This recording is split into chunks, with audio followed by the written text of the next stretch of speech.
Do you remember when we first met? Well, I don't, but I remember how wet you get. But I won't disrespect you by dwelling on the physical aspect. Don't roll your eyes, cause we better than that shit. I'm talking about long life, being your boy's wife. A couple youngins running in the backyard. And my lord, you're still looking great, honey. And my God, you still can shake what make money. It's so vivid, can't you picture it? Yeah, well tell me, do you think this ring fits? Word, your love is like the ultimate herb. You got me foot to the ass and the rest of the curb. It's like nothing to do, only for you I kneel and forget the brick. Love is the house we're building, the picket fence with the swing on the tree, with the words carved in it saying love is we. There you are, close enough to touch but still too far, because you're not mine yet. Stimulated by the conversation, mere presence. Other women ask what relation, none of the essence. Oh, who's that? She's a C, but you come first, like the A before the B. When you're gone, I wilt like a willow. Lie there and smell the scent you left on my pillow. A strong mind with the body to match. I won't bite if you promise not to scratch. You keep it real, just like the truth. Closer than twins, standing in the phone booth. Inspirational, treasured like a gift. What's success without someone to share it with? I used to be a dog, now a cool cat chasing cheese. And I blame Eloise. Eloise on my mind. Eloise on my mind. Eloise. Eloise on my mind. Eloise on my mind. Eloise. Eloise on my mind. Eloise on my mind. Eloise on my mind. Eloise. Eloise on my mind. Eloise. People everywhere wants to know her name. Her body is the essence and her claim to fame. She's got game, it ain't the same. She's got plenty, packing more good times that you might call a penny. Get you caught up with the thoughts of flying overseas, making all of the cheese, spending time with Eloise. I picture hitting from the back like the snare from the track. I got the knack to be the Mac, the lips I wanna smack. Candle wax down the spine, all of the time. Prophylactic on my tool, let me take you to school. Lesson 1, you don't have to run. And lesson 2, listen to my crew. Passion increases with exchange of saliva. Keep it Fahrenheit and call me Muff Diver. That be me, the K to the ING. My mode is excellent and my dream is Eloise. A soft whisper. She asked me, do I have the guts to kiss her? But as I sit and wonder, is she real? I picture. So what comes after? Put on Anita's rapture. Her feelings I must capture. Her soft lips. I take them quick and put them in my pocket. Cause they're out of this world like Space Lee and his sprockets. Somebody pitch me quick, I think I'm dreaming. Damn, she got me fiending. Her skin is so soft. It reminds me of the smoothest piece of silk. She's so sweet, her breath smells like carnation milk. So sweet. Carnation milk. Of all things, I'm your lady. Sweet baby. Hey, what up, boo? Words out, I'm the diva that you speak about. I hear you smitten about my well-written repertoire. You's a superstar, but it's you that I shine for. We go together like jeans, t-shirts, and sneakers. Player haters try to come between us, but never that. E is simply all of that. Rewind that. E is simply all of that. Hoes be jealous, so they fellas wanna frolic. Gems I spit can't be bought, sold or boarded. You look retarded, trying to go against the gift. Love is shared, the love is multiplied. Put your freaks aside, forget about your weak pride. Run away with me and let's do it on the wild side. Like that. Eloise on my mind. Eloise on my mind. Eloise. You're on my mind. Eloise on my mind. Eloise on my mind. Eloise. Eloise. Eloise, I wanna know, am I the bro, to get to know ya? Eloise on my mind. Eloise on my mind. Eloise. Eloise on my mind. Eloise, I wanna know, am I the bro, to get to know ya? Eloise. Eloise on my mind. Eloise. Simply E with the MSB, the magical soul.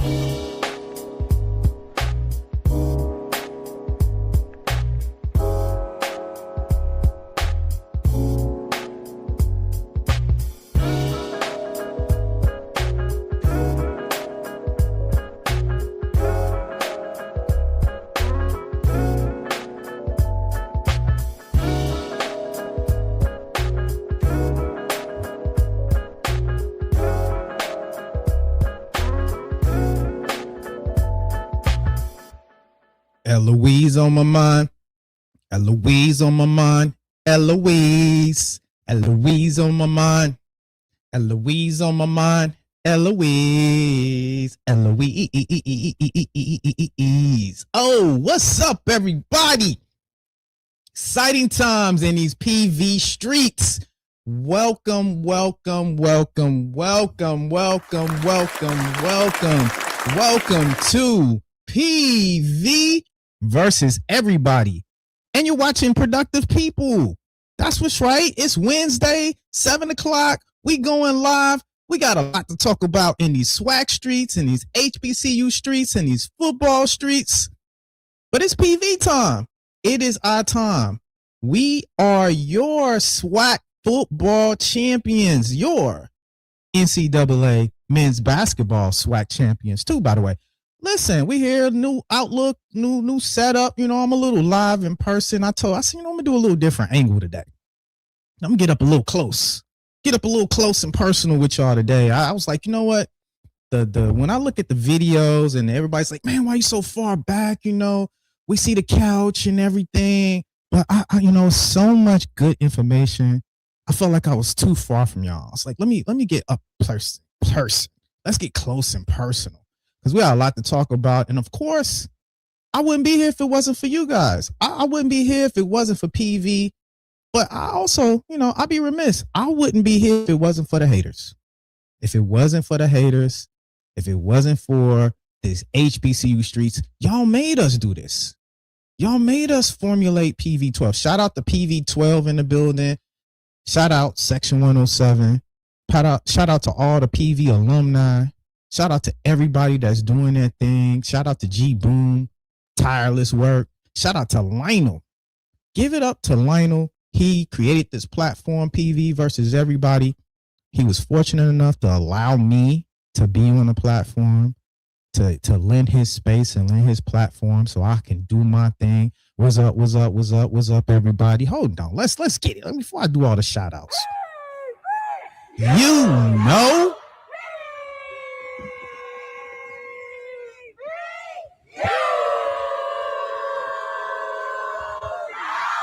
Gotta always give a shout out to PV in the building. I'm excited. I say that every week because I'm naturally excited. I want to say this is almost like my therapy. PV in this outlet has given me so much form of creativity and form of expression. You wouldn't know it. And it's amazing. When we first started this journey, I was like, man, is it enough in a news cycle to do a weekly podcast about PV? It can't be. It can't be enough because we're not used to this in these HBCU streets. We're used to hibernating, going in our proverbial SWAC corners, and kind of waking up every year around SWAC Media Day and starting this thing like Groundhog's Day. And I'm excited to be a part of this new generation of 24 hours, 7 days a week, 365 days of endless PV athletics. It couldn't have been a better time for HBCU sports to pivot to this constant news cycle. It couldn't have been a better time for PV to stand up and be excellent and be that anchor, to be that anchor in the HBCU world and to be that anchor in SWAC. We've always had excellence lives here. We've always had productive people, but now we're mimicking that same actual outlet within athletics. And that's why they mad. That's why they mad. Tell them why you mad, son. That's the mad rapper. Tell them why he's mad, son. Tell them why you mad. They always mad. And we're going to get into the lead into today's show. We're here to offer therapy, right? We're not going to leave our SWAC and HBCU brethren and sister out there, right? We're going to offer you, free consultation today. We're going to be able to help you and shout out. You know what? I'm not even going to go there. I'm going to wait to the lead in to kind of go deep into that. But I will say sit tight for those of you all that are logged in today and live streaming, looking for the free therapy. That will be coming later. That'll be coming later in the show. But unfortunately, we got to pay the bills and we got a few announcements to get out the way. So let us get through the announcements. Sit tight. We're going to come and help TS Pooh out. We're going to help you out, TS Pooh. But first of all, this is a tireless work. Not only do we do as fans, but the media team. When you look at PV on a media side, there's so much action going that they have announced that they're opening up for opportunities to exist within the PV media team. So you can join the team now. Let me pull that up for you. Is that it? Oop. Oh, I still got the intro video. That's why. Let me pull that up for y'all. Put that up there for y'all. Boom. There you go. Join the PV media team. There's opportunities. That's right. There are opportunities. There are opportunities within photography, videography, graphic design, reporters, interviewers, sports content creators. If you got a passion for media and PV sports, there's a place for you. Join the PVAMU Sports Information Sports and Media team. Become a part of capturing the moments of Panther athletics through photography, videography, graphic design, interviewing, and content creating. That's right. I know we often do our own graphics and things of that nature for our own personal pages, but there's a place for you within the PV media team. Reach out to them. The information's there. I think June 11th is when the actual application process closes. So reach out to the PV media team. That's right. Let's go. We in the building. PV already up in here thick. That's why I try to be on time. What else we got? I put this up 2 weeks ago, but I wanted to constantly stay in the media cycle. Martha's Vineyard. PV is at Martha's Vineyard. That's right. I said it. Martha's Vineyard in the building. I'm excited about this because I've been going to Martha's Vineyard for the past maybe 6 years. Always a good time. And I will be remiss watching all the HBCUs from the East Coast and at Boston and New York region. It's a beautiful thing to see Morehouse, and it's a beautiful thing to see Spelman and also all the blacks that are at Ivy League schools. That's cool. But there's no SWAC presence at Martha's Vineyard. So I'm happy to announce PV will be in the building for 3 days, August 11th through the 13th. There'll be several celebrations. There'll be an art exhibit. There'll be a installation within the actual film festival. If you know about Martha's Vineyard, that first week, when all the people descend on the island, there's a film festival where all kind of, film outlets and projects that are coming up for the year are released. There'll be a documentary story on Prairie View that'll be released as an installation, a part of that actual film festival. And there'll be an art installation of black and white photos across the 1876 to 2026, 150 years, celebrating that anniversary through actual photography as well. So that's going to be a cool installation. There'll probably be all kind of mixers and tea parties and dinner parties and socialite events as well. And I'll be happy to be there and be a part of it. Won't you be with us and join us as well? Reach out to the president's office or hit me up in the back channel. I'm going to personally be a part of making sure engagement is high for this actual weekend or that actual week. What else we got? Progress update. Okay. Let's get to the actual facilities. We got some construction going on campus, and we want to update you guys on that. Sometimes we kind of miss what's happening on the campus, and we show up at homecoming and we think, oh, I didn't know this was going on. Well, like I said, this is 24 hours, 7 days a week, 365 days a year. We gotta stay engaged. Stay engaged, y'all. We need y'all to stay. Let me add this up real quick. Let me add this in. Let's see. Eloise on my mind. Eloise. Here we go. Shout out to Isaiah, section 107. We see that on the left over there, the new rendering of the new building that's coming up on campus, the Teaching and Academic Student Support Services building. 42,000 square foot, 2-story building, bringing together undergraduate studies, academic engagement, and student success, career services, career closet, the teaching center, the tutorial center, the writing center, all under one roof. The facility will provide streamlined, one-stop support systems for students, making essential resources more accessible. That's the actual 3D rendering, but we got some photos of construction in process. This is a little update. And from what I hear, they plan to actually have walkthroughs available. This is the most recent update. They plan to have walkthroughs available for homecoming. So this process will be further along even by the time we get to homecoming. It won't be fully open and functional, but they will have it available for us to visit and walk through. So shout out to the construction process that's happening on campus. Man, I'm close. Man, I'm close on the screen. Yes, exactly. Open house will be during homecoming.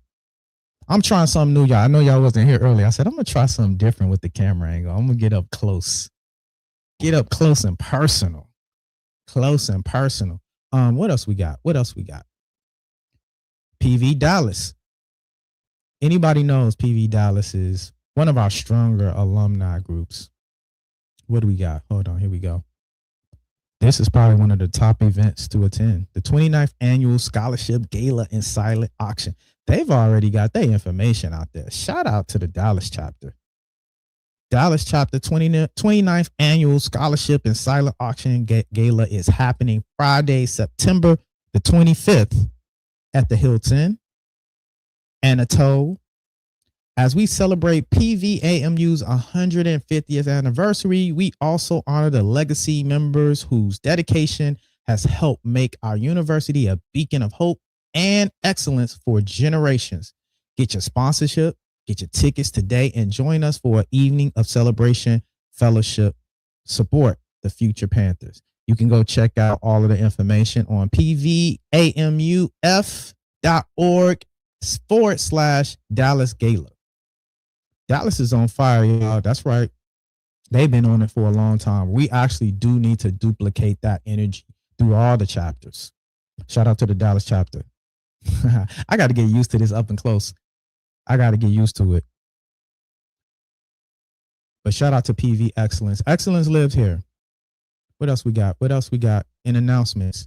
You know, there's been movement. There's been movement in athletics. We often highlight football, and that's why most of us is here. But while I have y'all here, I got to give y'all the medicine and the baby food. And so PV women's basketball is actually having a mixer as well. San Antonio. It's a free event. It's from 6 to 8. Saw this coach put this out maybe earlier today. I said, I got to get this in there. Anybody in the San Antonio area, go check out PV women's basketball coach. We'll be doing a mixer at the Midtown Lounge in San Antonio. It's free. Go hang out, get you a drink, get you a mocktail, get you a bite. Fundraiser. They'll be doing a lot of things to support women's basketball. They need our support. So if you're in the San Antonio area, go check them out. Speaking of women's basketball, I think we got some new recruits in there. And it's funny looking at these names when you typing up information and when you actually downloading links. There's a Jordan on the team. There's 2 Jordans on the team. I don't know if this is a sign of things to come, but there's a lot of Jordans on this women's basketball team. First name Jordan, I think it's 2 with last name Jordan on the team as well. And I might just be coinky dink, but shout out to Jordan Dangle, new recruit, just signed this week. 6'1". We got a little height. We got height, y'all. We got height. 6'1" Dangle is entering her freshman season. She graduated from Grand Oaks High School in Texas, where she tallied 405 points, 201 rebounds, 35 blocks just in her senior season. That's right. We deep. Listen, it's a lot of motion going on at PV. Y'all think we just crazy on social media. It is a lot of work going on. I'm trying to get y'all acclimated. I'm trying to get y'all up to speed. Y'all got to get engaged. We got to support. This is not a sermon. It's just the informational. Somebody say, praise the Lord. Yes. That's big time for us. 6'1". I think average height last year was like 5'2", 5'3". We was getting killed in the paint. So shout out, we got a little height and I got somebody down low to run the paint for us. We also had another recruit as well, Sydney Thomas. Sydney Thomas. We signed her as well. So that was 2 signings this week. A lot of motion. She's a guard, 5'6", freshman season as well. She recently graduated from Fort Bryn Hightower. That's what's up. We got a lot of motion happening within women's basketball. They had a fundraiser, 2 new recruits. And I think every week that I've been doing the show for the past maybe 3 to 4 weeks, I've been announcing a new signee on the women's basketball team. So we're a little bit ahead of the curve. We got a lot of motion going on. Y'all sit tight. I know some of y'all are wanting to know about therapy. Therapy is coming, y'all. Let us get house business together first. Therapy is coming. It's coming. Now, I would also want to highlight men's basketball. We got motion over there too. I didn't pull the graphics for them. But I want to, I like to do a little bit of the video, so y'all can see action. I wish we did have video for the women, but we don't. They don't do as much video interactions when they release their players. But I do have some video for the men. So who do we have up first? We have up first Davion Williams. Let me see if I can make him big. I can't, but y'all will get the picture. Let's go. No, that's not the one. There we go. Davion Williams. Shout out to him. We stole him from Alcorn. D1 transfer for Alcorn, career high 24 points versus Jackson State in the 2025 or the 25-26 season. That's right. Alcorn has been poaching PV players for a while. We finally snubbed him on this one. 5'11" guard, 24 points. I think it's a video of him in here too. I'm going to keep it on mute because of royalty rights, but we'll get to that. A lot of action. Can y'all see that? Hold on, let me make sure y'all. Oh, y'all can. Okay, cool. You can get a little bit of that in there. 5'11" guard. Hold up. Now that's motion. Let me see. Put that music on. His fifth 20-point game this season. Loose ball. Williams comes up with it. He might be the smallest guy, but he's shifty. Now, this is something Coach Smith has always done. He's got people that will penetrate and can shoot the mid-range. Oh, what is that? And for 5'11", you see he got springs too. What I love about his highlight is not only is he penetrating, but he's also pulling back and shooting. That's nasty work. That's nasty work. We gonna do a lot of big things with him.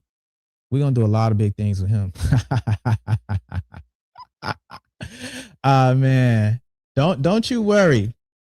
We got the work coming. Hold on, we got another recruit too. Y'all sit tight. We coming. We got another recruit as well. Anthony Gauss. I hope I'm pronouncing our brother's name right. Anthony Gauss. Let me see if I got his info up. Let's see. Boom. Let's see, put that up. Since I got that share. Anthony Gauss. Now it's another guard. D1 transfer from Charleston. Charleston Southern, I believe, is the name of the school he comes from. Career high 19 points. 4 rebounds against Morris College in 24-25. Let me see. We got a video of him too. Let's play his as well. 4 assists. I'm sorry. I said 4 rebounds. I love how they do the same intro and they keep it uniform. I love this. Here's Anthony Goff. Another almost looks like the same guy, right? But this guy got way deeper. Gauss has way deeper penetration skills. Mason Harrison had an excellent flow by that missed the layup. Now Goff on the other side. Backwards layup. This is going to be a nasty team. The way they're pulling up and shooting at will and the penetration skills with the length. I'm loving it. Pull up three. You see, they all not scared to shoot the three. Get to the spot and pop. That's sick. That's sick. We're gonna be sick next year. Yeah, there are. Men's basketball is going to be dangerous. Men's basketball is definitely gonna be dangerous. Let me see what else I got. What else I got for y'all? It's just a little quick little updates. Now we gonna get to some. Let me pull this up. I said I'm gonna stop doing these at the bottom of the show. I'm gonna put some of these crazy takes at the top of the show while we got a lot of energy to address. And I seen my brother Rod Glass. I don't know if he was addressing this, but I thought it was interesting. I already had this in my notes. And I was like, that's ironic that he's addressing a topic that I was already going to be addressing on the show that I had in my notes earlier from the week. Now, Coach went on these brothers' show, and sorry, I don't know these brothers' name. I just know it's Culturally Distinct is the name of the show. And Coach also went on to talk about the status of the football team. Let me see if I can pull that up. Let me pull that up. Right there. There we go. Boom. Is that it? There we go. Let me make them bigger. And I can go down. Now, they had a conversation about who has the best homecoming. We're in June, at the beginning of June, and it must be a slow content season. So obviously we catching slugs over who has the best homecoming. And y'all let me know if y'all cannot hear this. You should be able to. Let me play this. These guys. So compared to who? That's what I'm saying. So let me say this. I've been to a few homecomings. Okay. Some homecomings we can't even compare. So what's the school? All right. So the school now, that this I guy mentioned here is wild. Howard. The guy with the okay. So with the dreads. But it was other people in the conversation. So the 5 schools that was in this conversation, it was Southern, myself, it was Howard, it was North Carolina A&T, FAMU, and it was Morehouse. Oh, and PV. I said PV, right? The PV what? PV Peer Review. Look, now PV. Y'all family, you know what I'm saying? But y'all stressing it. Let's pump the brakes. Okay. Y'all, Coach Tremaine, I love what he's doing. But y'all getting a little beside yourself, you know what I'm saying? How we getting beside ourselves? Pump the brakes on that. The other schools you mentioned, I don't think you can compare because DC, Louisiana, the cultures are different. Southern is 1A, North Carolina A&T is 1B. How are you gonna make a 1B? You ever been to Howard? It's hilarious. I've been to Howard homecoming, but Howard is on the street. So you got U Street. U Street runs through the campus. Okay. Right. So it's just like people just camping, they just chilling out. FAM is nice, but FAM is not, it's hit and miss. You got pockets. Everybody's not in one location. It's pockets. What's the other one? PV, I've been to PV all the time. PV just started to get the stigma because they started winning, but it's not. That's what I'm saying. But their RVs is way out. It's not, the RVs are not close. It's like, that's what, and ours is, that's the part I wanted to address right there. I won't play the whole video, but that's the part I wanted to address right there. What is he talking about? Our RVs are way out. I mean, our RVs are so massive that it takes up so much real estate, but he's implying like this away from the actual action.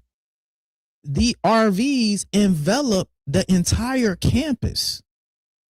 Like, what is he talking about? And so, Brandon, you have read my mind. You have read my mind. You don't have to listen to me. We could just go to some footage. We can go to some footage. He's like, oh yeah. He's like so dismissive about like the RV situation. Now, here's the funny part about Southern, as I pull this up. Here's the funny part about Southern. We were at your homecoming last year. We saw your homecoming. It was nothing impressive. It was nothing, no shade to Southern, but it was nothing impressive about Southern's homecoming. Let's just keep that real. Like, we were there. Now, by the way, y'all got stumped for y'all homecoming. We won't even talk about that. We won't even address that part. But what is he talking about? Let's show some footage of our RV situation. So shout out to Brandon. He said, show the footage. I'm going to show the footage. Let's show the footage. Now, there's some royalty with the music in here, so I won't play the music. Let's play that. I'll talk over it. Now, you can see the RVs in the back. With the kids jingle bell. Yeah, Frank Sinatra, we're going to get tagged for that. I'm not going to play Frank Sinatra. But look at the RVs. What is he talking about? The RVs are away from everything. Now, this is inside the loop, by the way. For people that don't know PV's campus, it's a track loop around the actual campus. What is he talking about? This is RVs for days. Now, that's the stadium in the back there. You can see the stadium in the back. What is he talking about? The RVs are away from everything. And this doesn't even catch the concrete lot by Hobart Taylor that has all the other RVs. This is just probably a third.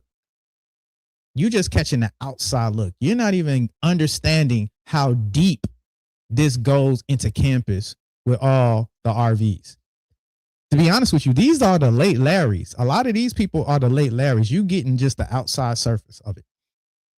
I just wanted to show this real quick because I don't know what he's talking about when it comes to PV and the stadium and the RVs are away from everything. I thought it was laughable also when he mentioned that Southern is 1A and 1B. How, Sway? We was just there last year. Again, it was cool. It was a little action and motion. I think they think that because they have a lot of traffic, that somehow means it's lit. Hey, you got to get to Southern at 9 o'clock in the morning because you can't even get on campus. No, that's just bad traffic planning. That doesn't mean the campus is lit. That just means y'all haven't planned properly.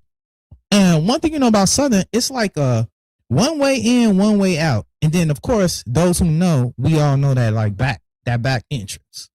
So, of course, everybody knows the back entrance that have been there or that are real alumni. And then everybody else is coming across that bridge. So you're stuck in traffic because it's no arteries to get into campus. So I love to have a conversation with him about this homecoming thing, especially when you're talking about amongst the SWAC. I don't know, and I might be biased because I'm PV.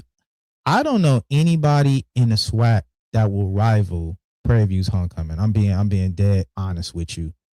But I wanted to bring that take. Let me add the link in there for y'all. My bad. Y'all gotta remind me sometimes. There's so much going on. Let me add the link in there. Obviously, anybody can join in at any given time and discuss some of these topics that, because I could be wrong.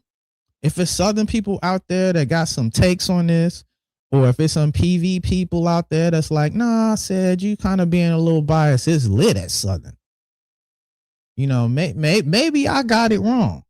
So I put the link in the chat for y'all. If you want to join in, obviously you're welcome to come in and give your takes on some of these things that's happening, or even add some color to a lot of context to a lot of the topics that I've discussed, or even some of the announcements. You might have some more information. It's a lot of alumni chairs and a lot of alumni presidents that are watching. So if I missed something or you have some news and information, definitely let me know. That's right. PV Homecoming 2026. It's going down and it's coming down like a fresh set of dominoes. All right, let me get back to it. Let's get back. Let's get back serious. You know what? Mr. Glass also represented this. This will give me a quick energy drink break. Now, I don't know if he saw this video too and he saw what I saw, but I thought the timing was so interesting when he actually said, I said, he must have saw that same clip that I saw. Because again, we're in June and we already talking about homecoming. I was surprised to see that. Let me add this back up there again. I'm getting a little better with my action. Oh, 107 in the building. What up, brother? Hold on, let me add that. I'm gonna play this video, and you can definitely unmute and come in when you ready. Let me add that. Let me add this in there. Let me add there, and then I'll take a little. Boom. Let me play him.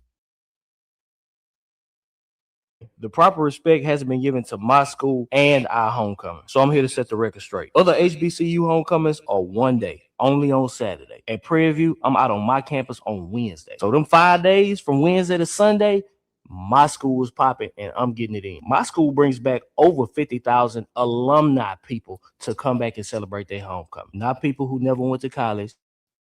Not teenagers that live close by that's looking for something to do. Our HBCU is not located in a big city like DC where 70% of those people don't even go to Howard. No, my university and the people that come back are true alumni, and that's a real homecoming. My homecoming is on a real campus, not a walkway, not a strip. We sell out well over 300 RV spaces within 24 hours. Show me an HBCU that has more than 50 RVs. We got 6 times that minimum. We got 2 different concrete lots that split off into 5 sections. We have 3 different grass lots that still split up into 7 different sections. Hell, it's gonna take you down to 30 minutes to walk from the grass lot to the concrete, and that's all RVs. That's all people staying there. That's all real alumni. Listen, when you come to my homecoming, it's a 99% chance that you won't see everybody that you want to see. When you come to a Prairie View homecoming, you got to split your people up and who you gonna go visit by day. So on Thursday and Friday, I got to go to the concrete lot, and yes, our concrete lots are that huge to where I split it up in between each days. Them other HBCUs, you can see them other 30 people that you went to school with right there, standing in the same spot in less than 10 minutes. Bro, when you think of Baton Rouge, you don't even think of Southern. You think of LSU, Boosie, Young Boy. So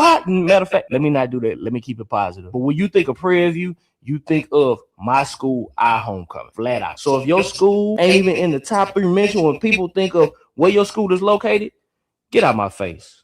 Amen, say amen. The proper respect hasn't been given to my school and our homecoming. So I'm here to set the record straight. Other HBCU homecomings are one day, only on Saturday. At Prairie View, I'm out on my campus on Wednesday.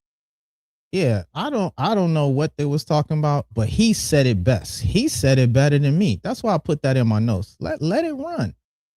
Let the clip clap. Y'all better get ready. PV is a force to reckon with. There are so many content creators that are out there doing their thing. There's so and what's driving them crazy, the intellectualism. We don't have just rabid fans that are just talking out the side of our necks and that just out here like rambling. The detail, the actual camera work, the articulation, the background, the lighting, the video, the amount of work that PV fans are doing in these social media suites. We the anchor. We the anchor. And y'all know it. It's been a long time coming, and everyone has always been saying, man, once PV get it cracking, it ain't nothing gonna be able to stand in their way. And we seeing that in real time. The amount of work that people are putting in when it comes to representing PV, a lot of people are shocked. Like, where did PV come from? We've been here. We've been here. We've been doing our thing. The problem is a lot of y'all old heads have been stuck in Betamax. Telling my age on that one because a lot of y'all don't know what Betamax is. Y'all might not even know what VHS is, but if you know anything about the VCR, there were 2 that came out, the Betamax and the VHS. Ultimately, the VHS took over. But a lot of y'all SWAC old heads, y'all sound like Betamax. Y'all sound like 8-track. You know, and I think that it's time to update y'all talking points. It's time to update, you know, y'all ability to maneuver in these HBCU streets. And for a lot of people, PV is the cold water that's thrown on a lot of people's parade. Listen, I say this a lot on the show because this is my classic slogan. Please don't allow my confidence to trigger your insecurities. And that's what's happening for a lot of people in the SWAC. We come in, we move a certain way, we show up a certain way. Oh, what's up? We got people in the building. Brandon Bale in the building. What's up, Isaiah? You in here? You can hop in anytime. We in the building, y'all. I'm gonna set this brother up. We got Brandon Bale in the building, the president of PV Football Alumni Association. That's right. Our Alumni Association has an organization. and they have the president, and we're fortunate to have him on the show today. Shout out Brandon Bell. What up, brother? What's going on, man? Man, nothing's going on. Nothing. Oh, my bad. I had to aim the stage. My bad, Isaiah. All good, all good, all What's, good. So, what's good, What's y'all? good? man, Yeah, nothing. man. I've been hearing a lot about this. Has been a debate, and everybody's gonna be biased when they talking about their school. Shout out to you, of course, for doing your thing on here, allow me to pop on just to speak things, PV. But I'm gonna be honest. So I've been fortunate to go to several homecomings around the SWAC. um when people hear about Prairie View, we get this stigma of his country and all this stuff, and that's cool. That's all well intended. We got some things that say that speak to that. I've been to Alcorn's homecoming. Alcorn has a good homecoming. Alcorn is similar to us. They're not next to a major city. And it's a family atmosphere. And I just think that when you have a setup like that and you're away from a major city, there are a lot of things that pretty much take place. It's more of a family atmosphere. It's more of I just said family atmosphere because now once you get on campus, everything is so concentrated. So you don't have so many moving parts where you got people trying to get over the hump or try to come around the backside of campus or um it's pretty much once you get in one space, everything is concentrated. Been to Alcorn. I give Alcorn credit. Alcorn has a great homecoming. I've been to Jackson State. Jackson is an amazing city. So of course they don't have a sports team. They don't have anything else like that outside of Jackson State itself. So you have all these people in a major city that's dominated by these black folks. A lot of people who didn't even go to Jackson State and they're just fans of Jackson State. They do what? They show up on campus. Same thing with Southern. We got a chance to go to Southern last year. Shout out to the PV12 and the rest of the Prairie View alumni that came, and we had prime real estate on Southern's campus. Shout out to Rose for helping us get situated there. Southern is in a major city. Correct. It's split down the middle. You have LSU on one side, and you have Southern on the other side.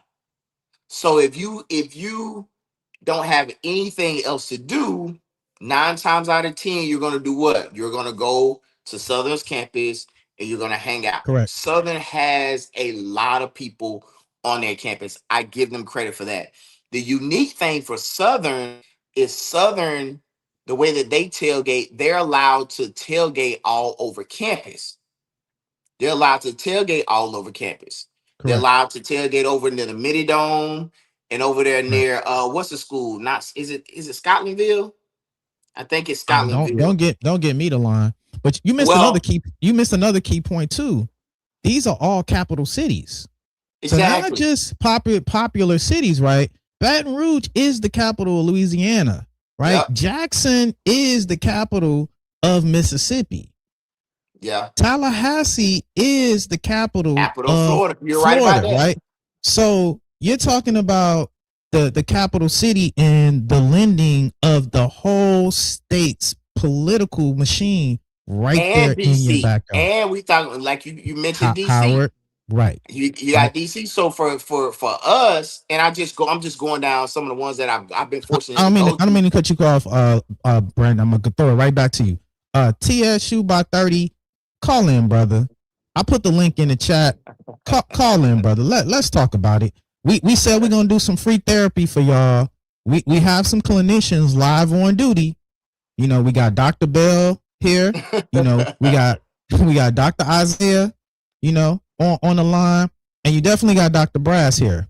And we can help y'all get through this trauma that y'all facing. My bad, Brandon. I didn't want to cut you off, but we have some sick people. There are sick people that's waiting, and we don't want to, over talk sometimes because we got sick patients, and we put it out there saying it's a free clinic for y'all today. It's a free clinic, and it's not that kind of clinic. It's not that clinic where you had the wrong girl for a one night stand, type of thing. But this is like we're in the middle of Men's Trauma Month. This is Black Men, Mental Health Month. I don't know if y'all know that.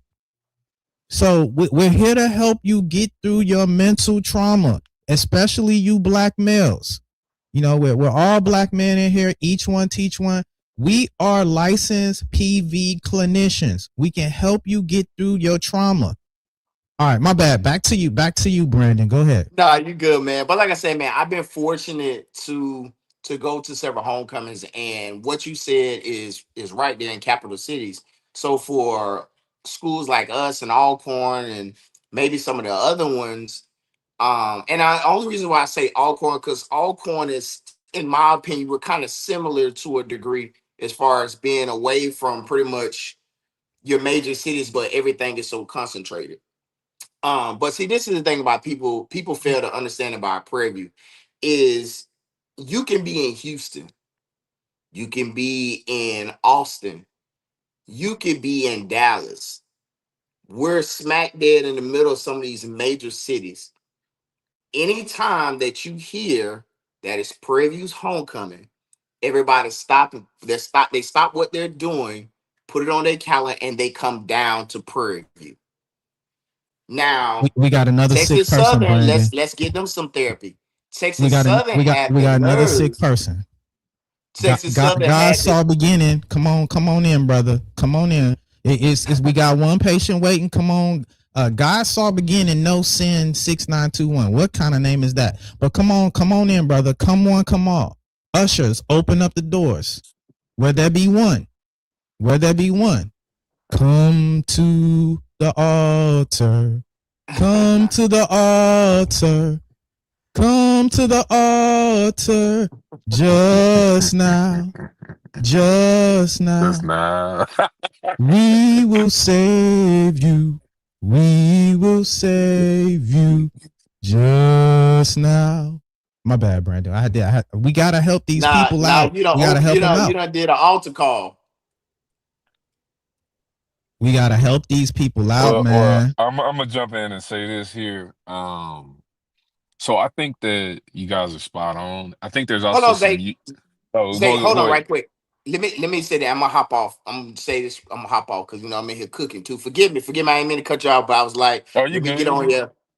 The difference is this: people from all surrounding major cities, Austin, Dallas, what's the next city? Houston. People stop what they're doing to put preview on their calendar, homecoming on the calendar, so they can come down and kick it. This is the other part of it too. Texas Southern, the folk down the street, had there several years to try to do what? They tried to have their homecoming the same day that we had ours. Yes. And guess what? All them people from and we have footage too. We've had footage of it. People showing footage of it all over social media. You have Texas Southern alumni would not intentionally go to their own homecoming and come to Prairie View homecoming. So that's a lot you have to say about Prairie View's homecoming. And then we got some of the best DJ Mr. Rogers, DJ Mr. Chose, and all these other the party boys and everybody else. Who else? Duro and all these other folks who make it a habit of coming down there and are products of Prairie View also. So I'll just say this, Absolutely. man, like that FAMU, they have a great homecoming, but you also have to think about the cultures are different. I'm from Florida. I know FAMU through and through. My whole family from FAMU. Did he freeze up? Do X, Y, and Z. Okay. Some homecomers are not so welcoming. So he said I never heard about anything about, I don't know whoever that was that had some that came across the screen. Anyway, but yeah, just to say that, man, like you have to come experience it. People just sit up there and talk and never really engulf themselves inside the culture. Cause like I said, Southern is just a bunch of people on campus. Right. So but Nah, yeah, man, I just it wanted is to what it is. I love to reach out to that brother. You know him, Isaiah? I seen him doing his thing with the podcast. Who's that? The dudes from Southern. Yeah. I don't know him personally, but I can get in touch with Al. Yeah, I love to talk to him. Yeah, we can make that happen. But yeah, I think y'all are spot on. I think some other things that's pretty unique is I feel like a lot of people, there's different styles of homecomings, right? And so, first of all, a lot of schools don't have capacity to do quite what PV does because they're not land grant universities that have the land mass and just overall capacity to do it, right? You're not going Mm-hmm. to put 1,000 RVs on Howard's campus. Not possible. For sure. Right. I've been there, done, seen it. It ain't happening. Right. And so I think, when you talk about the experience and what happens at PV because of the unique setup and what it's been really up until these last year or so, it's been very, very rural, right? Which is Mm-hmm. rapidly changing. And I've talked about it in comments before, but like there's well over 10 to 15,000 homes being built around the campus, Yes. adjacent to campus, like to our property line that we own, that hasn't been there before. So a lot of people don't understand like the populations of people that live in a Jackson or in a Southern or in or Montgomery or wherever, right? PV's never really just had that. So it's kind of forced us into this situation where you've had to travel in. There's not many hotel accommodations. So the RVing thing has really taken a life of its own. And people really go out and they just pretty much block out a week to let loose and have a really good time. And there's not really a lot of violence and a lot of other stuff that you may see other places. And it really like I don't think people realize like I knew PV homecoming was different growing up as a kid, but I knew it was definitely different as an adult when people were like planning their family reunion at For homecoming. sure. For sure. When it'd be like the Johnson family, 5 years running at PV homecoming. I said, Correct. dog, what? Yeah. Yeah, that's crazy, right? And another thing is like they cap the number of RV spots we can do. Well, this year, the school just bought 60 acres right behind the stadium. So I'm curious to see if they They're gonna allow us open to that up. turn that. I'm curious to see if they're going to do it Mm-hmm. because that could be a whole nother situation if they say, "Oh, okay, we're gonna, allow another 500 RVs," because I think we all know the demand is really that high, especially for that week to do something like that. So For there's some sure. more wild stuff I can't say that's on here, but there's a lot of stuff that happens, and I think it's one of those things you just have to experience. And my last thing is that's not taken away from other people's homecomings. I think a lot of the places do a lot of really cool things that are unique to them, right? That are to be celebrated. But when you talk about the overall like you talk about just a different experience, it's PV. Like nobody, I'm telling you. Yeah. Nobody is doing it like PV is doing it. And that's what makes us us. Right. So, I wanted to get into the football, man. Let's get into it. I had way more like intro notes, but in the essence of time, let's just get right into the football aspect. And we got football, announcements to make too. I yeah. don't even know what that means. Win by 50 if she COO. Is that part of a rap song or something? Yeah, I think Arkina keeps joining on. I don't know if you see that or not, Sid. Nah, I don't see anybody else added on. Hold on. All good, all good. I don't see anybody else in there. But y'all are welcome to come. The link is in the chat. It's showcase time. This is just one of the many ways that we have been maneuvering as a football program. And this camp has been growing and growing. Silently, we've been kind of behind the scenes developing a lot of relationships within FBS, within FCS, Division II, JUCOs. So shout out to Coach, still doing the work. This has been tireless work. I don't think we often talk about how legit the Houston showcase that Coach has been putting on. He has been anchoring himself literally, not only just a team, but himself as a coach to be formidable when it comes to be, the foremost Black coach. And I don't, like to frame things around race too often, But I like to highlight the fact that he's making himself visible on such a large platform that is exposing PV to universities, institutions, donors. That's way bigger than I think a lot of fans are even understanding. The haters understand, and that's why a lot of the fans aren't really realizing why there's been so much amplification on hate towards PV. So y'all shout out to the showcase. I wanted to just kind of spend just that brief little time discussing the PV showcase. Where's my notes on that? See, session 1 is actually sold out, by the way. Session 1 is sold out June 4th. You still have time and opportunities to register for session 2. And then actually the second day, both sessions are still open. Hold on, I think there's a thing on that, right? So you got two sessions. O-line, D-line, part of session 1, specialty kickers and punters and long snappers. Then you got the skills with the running backs, tight ends, and linebackers. And then you got the quarterbacks, receivers, and DBs, part of session 1. That first session, from what I have been told, is sold out. But session 2 is still available to you. You see the logos on there. I'm not about to run them down. Y'all can go check them out.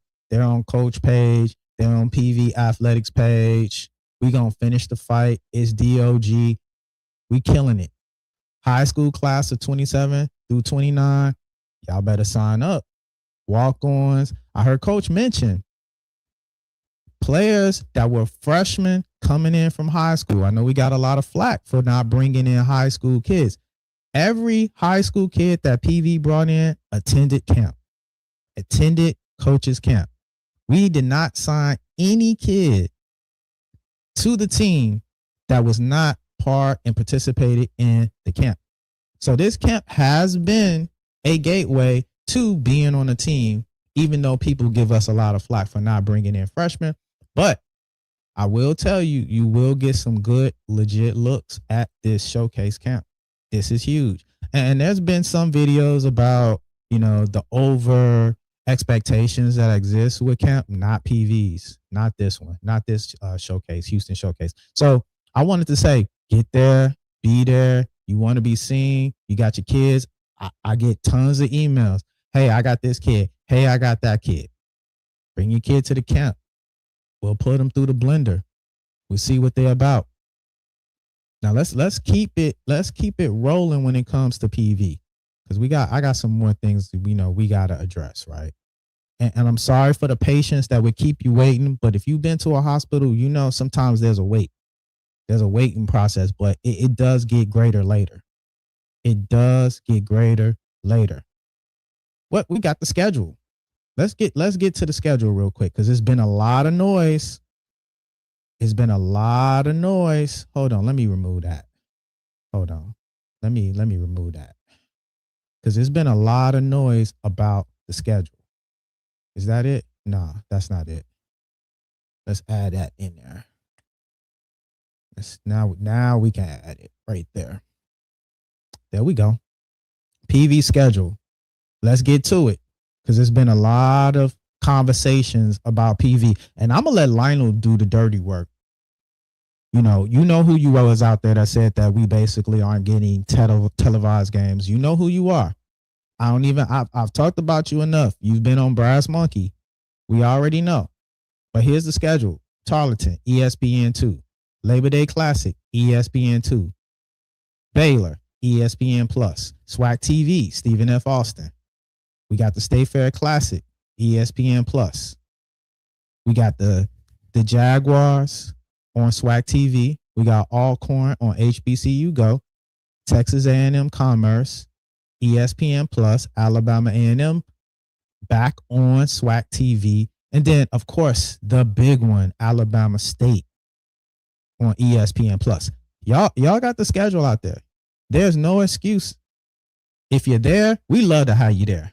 Let me just say that first. That's why I don't spend a lot of time talking about the TV schedule, because that's just the business mechanics. And we're gonna get into that a little bit today, because it seems to be a lot of confusion over PV and television rights and being over TV. We done got fancy. Black folks then got a little entitled. and we didn't got fancy, and we're not doing the homework. That's what's most frustrating about getting into these conversations about television rights. And again, a lot of people are leading with their emotions. Last week we talked about this. People are delusional. People are leading them with their emotions. And we're seeing this sickness now seep down into Houston, Texas, over there in Third Ward, because we got another group of people that are led by emotions that don't know how to channel that. And we're going to be here to help you with that today. And I'm going to take, this going to take me right into, this going to take me right into the PSA. It's no better time. Let's just get that. Let's just get that out the way, right? Let's get that out the way. We got some other things to talk about, but let's get right into that. Let's get right into that. What's today's show? Y'all know what it is. Cry me an ocean. Cry me an ocean. Cry me, cry me, cry me. That's it. Cry me an ocean. Cry me an ocean is, somebody said, Panther derangement syndrome. That's what it is. You know, we got our coach over there. You know, he's definitely known for crying. And then it's now seeped into the fan base. They're holding up the signs, and that is an indicative of this fan base. It's too hot. Sunday is for church. Don't y'all know that everybody's at church at 11? 11 a.m. is too early. You're right. Coach Dish Rag. That's what we talking about when we talk about this sickness that has now infected the TSU fans. Now let me get to, because we even got a nice intro for them. If you don't know what's going on, this is what's going on. Somewhere deep down in my heart,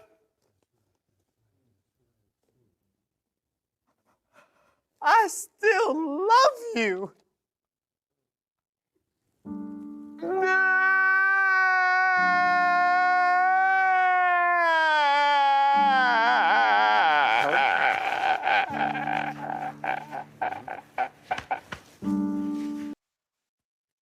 Somewhere deep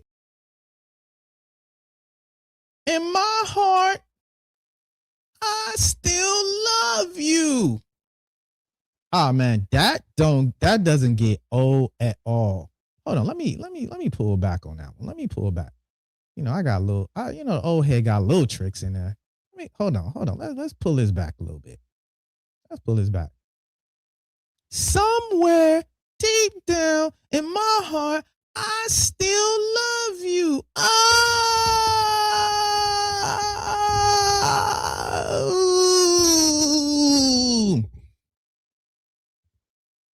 That's almost like the Wicked Witch.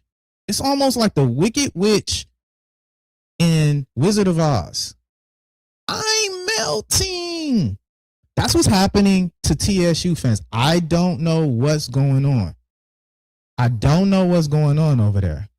This clip couldn't identify. Let's run it back again. Let's.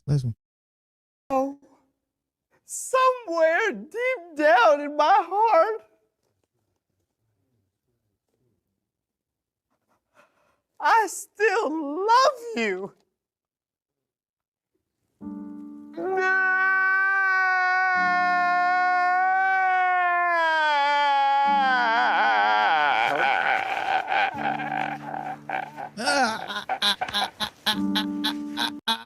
Somewhere deep down in my heart, I still love you. Let's get to it, man.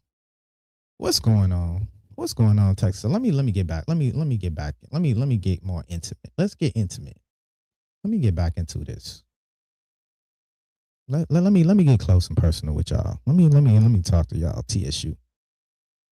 Now, I know y'all got a little beside yourself in Bubba's last year, right? Because we were talking about 10 games in a row. 10 games in a row. So we still stand at 9. Oh, I'm sorry, 10 10-1. Last year made 10. We stand at 10-1. Let's not get beside ourselves. I don't know where, the derangement came into play for Texas Southern, but let's get into why they're upset, right? We had a little fun with it, but now let's put our PV caps on. Let's get to some of the comments that were put out there by TSU folks. Let's try to address them. Each one, teach one. So let me go to, and they're in no specific order. And, so if y'all think this is just coming out of left field, I'm here to tell you it's not.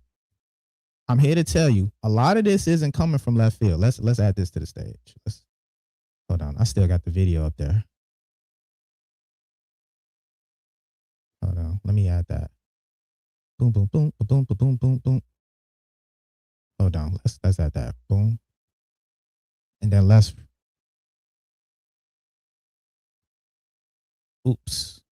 I didn't added the intro. Sorry, y'all. Hold on. Bear with me.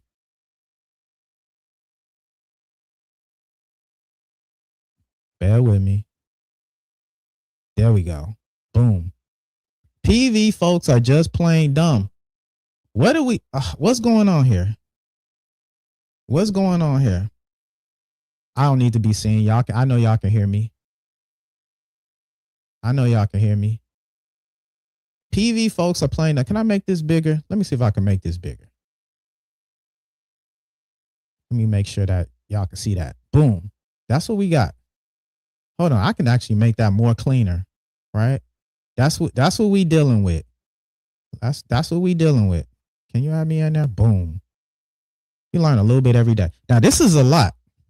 PV folks are just plain dumb. They are literally walking away from a potential $1.2 million gate for exposure. That's real dollars and cents. That would have to stay with university. Oh, man. Good gracious. TV contract money goes to the conference, not to the university. Not to mention, attendance will be down. There will be more people at Wheeler Avenue Baptist Church than at the game. Exposure doesn't pay the bills. Real money does. Protect the culture, honor, or traditions. Look, this is so funny on so many levels because this is now trying to glaze. Nah, this is about the culture. This is about TSU folks is mad. And then they're trying to hide behind economics, which they seem to be ill-informed on. They're hiding behind success, which this has nothing to do with. And then they have the audacity to hide behind culture. They have to hide behind culture, protect the culture. You don't want to protect the culture. You want to wallow in mediocrity because the culture is about excellence. The culture is about growth. The culture is about expanding. The culture is not, well, we just going to do what we always done. Now, it's funny that church is the analogy in here, right? Because much to what this actual meme is supposed to be projecting actually speaks to why a lot of church folks are antiquated, because we haven't grown. We haven't understand how to actually extend and grow the church outside of like prosperity preaching and all that type of stuff. But we won't get into that today. But I think it's funny that he's trying to couch his point to Wheeler Avenue Church. Now, nobody says this when it comes to Sunday Fun Day, football Sunday. Nobody says this about tailgating and NFL Sundays. Now, all of a sudden, this is an encroachment on the church. We haven't had that position with anything else when it comes to football. Now, all of a sudden, PV and TSU game is an infringement on the church. This is like the logic. I want to leave it up there for y'all to read, right? You can hear me. You don't need to necessarily see me. But this is the type of stuff that is the logic that our people, and you took the time to go into AI to develop this. So it isn't like, much like comments. People don't really think through their comments and they just put it out. No, you took time to write this out, put it in the prompt, get the graphic. I know you probably tweaked this a few times in the graphic. What are we talking about here? Now, let's also address this part about $1.2 million gate for exposure. Where's these numbers coming from? TV contract money goes to the conference. Now, I have on full authority that the contract money from ESPN doesn't go directly to the conference. I have that on good authority that isn't true. I don't understand, but people put this stuff out on the internet. And I know a lot of fans look at this, and it also makes a lot of PV fans question because they aren't really in the day-to-day guts of a lot of this stuff that's going on. And so this is one of the main premises, and I will get big on this one. This is one of the main premises of why we actually created the show, because there's so much misinformation that comes out about PV. It's an amazing thing to me, the way that people cavalierly go about putting information out there. The way people just throw stuff together. And I wonder what a lot of these people do for a living. I wonder, where do you work at? Do you take this same amount of energy at going at your career, at going at your job, at going at raising your family? Do you take this amount of lackluster approach? Because these things are just kind of wild to me. But I don't want to spend too much time on this particular person, but they did actually make three different points in one graphic. And I went and commented under this person as well and said, hey, the amount of energy that we take in complaining, if we put that towards the solution, this would be amazing. This is one of those things that drive me crazy about black folks. This is what drives me crazy about black folks sometimes. When it come to complaining, man, we A1. I'm going to stay up all night. I'm going to do a graphic. I know what to kill them. I'm going to go on AI and do a graphic. Will you put this same energy into marketing the game? Will you put this same energy into promoting the game? I went to this person's page. They didn't even have nothing up even about TSU on their own school, right? But when it came to their outrage, fake outrage, they got all the things. They got full-on press releases and whole dissertations. They got whole thesis, right? But if we ask you to support, shout out to the new member. Shout out to support, right? Shout out to supporting the page. Long Slapper Tips. Shout out to you. Much love. Quick PSA. Y'all like and subscribe to the page. Y'all like and subscribe. Thanks for donating, man. It's all going to Lionel. It's his platform. I'm just here to get my proverbial ish off. Thank you, Long Snapper, for joining the actual page. Y'all join the group. There's a lot of content behind a paywall that they put up. They do a lot of work. This is just surface level. There's a lot of work that comes with joining the actual PV versus everybody fan platform. Thank you. Now, to my point, right? If y'all took this amount of energy, and putting it to supporting HBCUs, we'd be a powerful people. We'll be a powerful people. Oh man, thanks for the love, man. Y'all showing a lot of love out there. Thanks for the love. D Black 06, thanks for the love, man. Thanks for the love. Man, this is crazy what's going on with TSU people. Thank goodness we have our own ways to actually dispel a lot of the noise that's out there. Thank goodness we got that, right? Let's get to the next one, right? Because this is only literally just scratching the surface. I'm only highlighting a few other people out there because a lot of people hit me offline. Oh, Sed, you won't let up. Sed, you're not going to let up, man. What's going on, man? Why are you always attacking the folks? This is for good cause. This is people actually addressing PV. Here's another brother. You know, I wonder what's going to be the long-term effects of some of this AI graphic generation. What's going to be the long-term effects of this? Hold on, let me make that big. Let me get that out there. It's another brother, right? It's another brother. TSU, PV. Okay, that's cute, right? But this isn't really why I put this up there. This isn't really why. It's this dissertation on the right. I know y'all can't see it and I can't highlight specifically the dissertation. Look how much this brother went through a whole dissertation. I'm going to read some of it and highlight it. I'm not going to even read all of it. Again, he took the time to do a graphic and a whole thesis on this PV playing on Sunday at 11 a.m. I didn't know that this was going to be such a thing.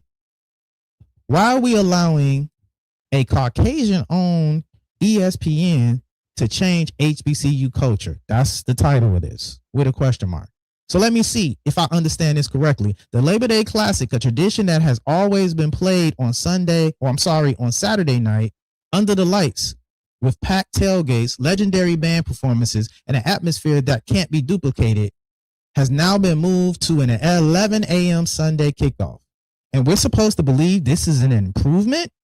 Apparently, somebody at PV got a phone call from ESPN and responded with, whatever you need, we'll make it happen.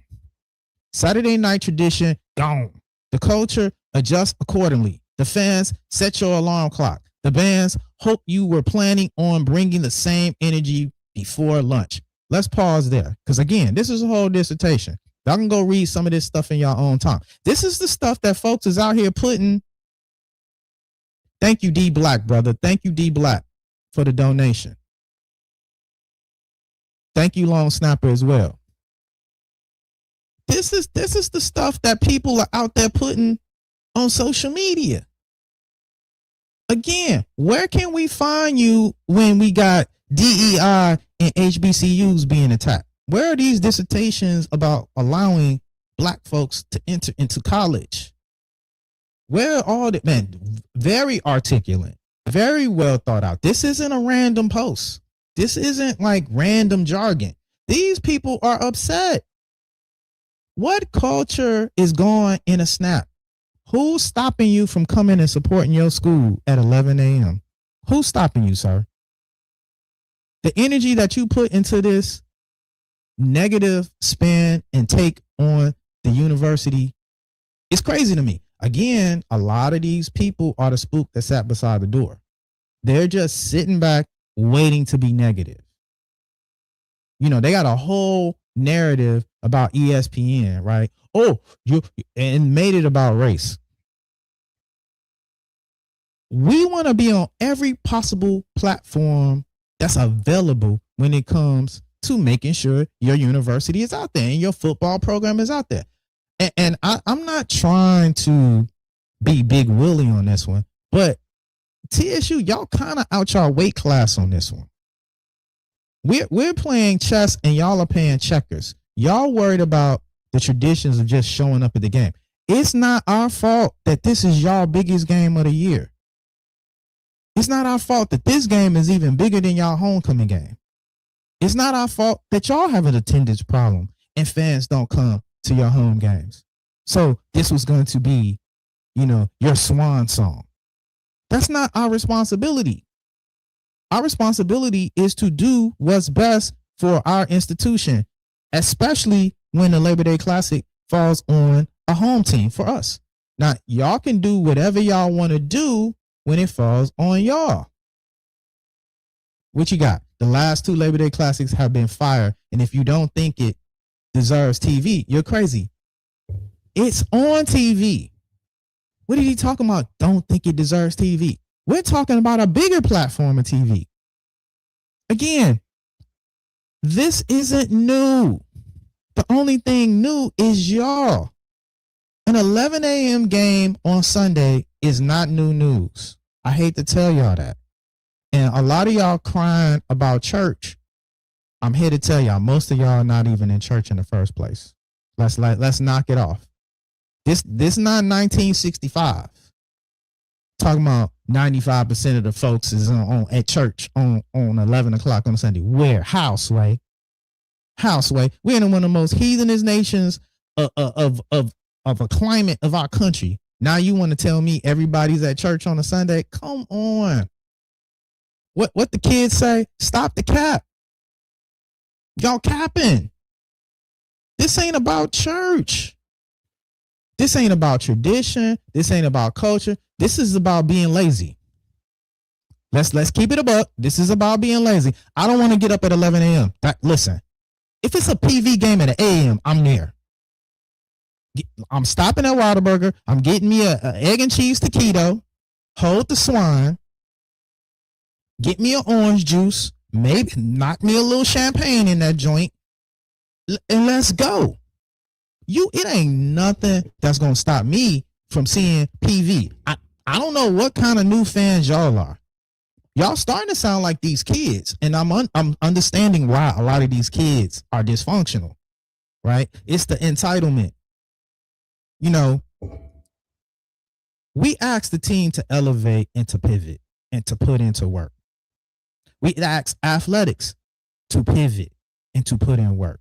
We even asked the institution to pivot and put in work. What makes you think the fans don't have to put in work? What makes you think that? Now, again, that's on the PV side of things. I understand y'all not used to that over there. Y'all used to quiet riot over there. Y'all used to passive aggressive over there. You know what I'm saying? That's what y'all used to. So y'all not understanding how things are moving and things are shifting. But that's all right. We're going to hold y'all up. We're going to be the anchor. And we're going to actually force y'all into excellence. And if you don't, you just going to get left behind. We're going to be there at 11 a.m. I'm here to tell you, we're going to be there at 11 a.m. We're excited about our team.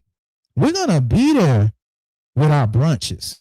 Sunday brunch at PV Stadium. Sunday fun day. Then we're going to kick it afterwards. Because that's what we do. I don't understand TSU folks sometimes. I don't. Sometimes I wonder, are y'all in Houston? Because Houston is lit. But then the TSU folks in the middle of Third Ward, what are y'all stuck in?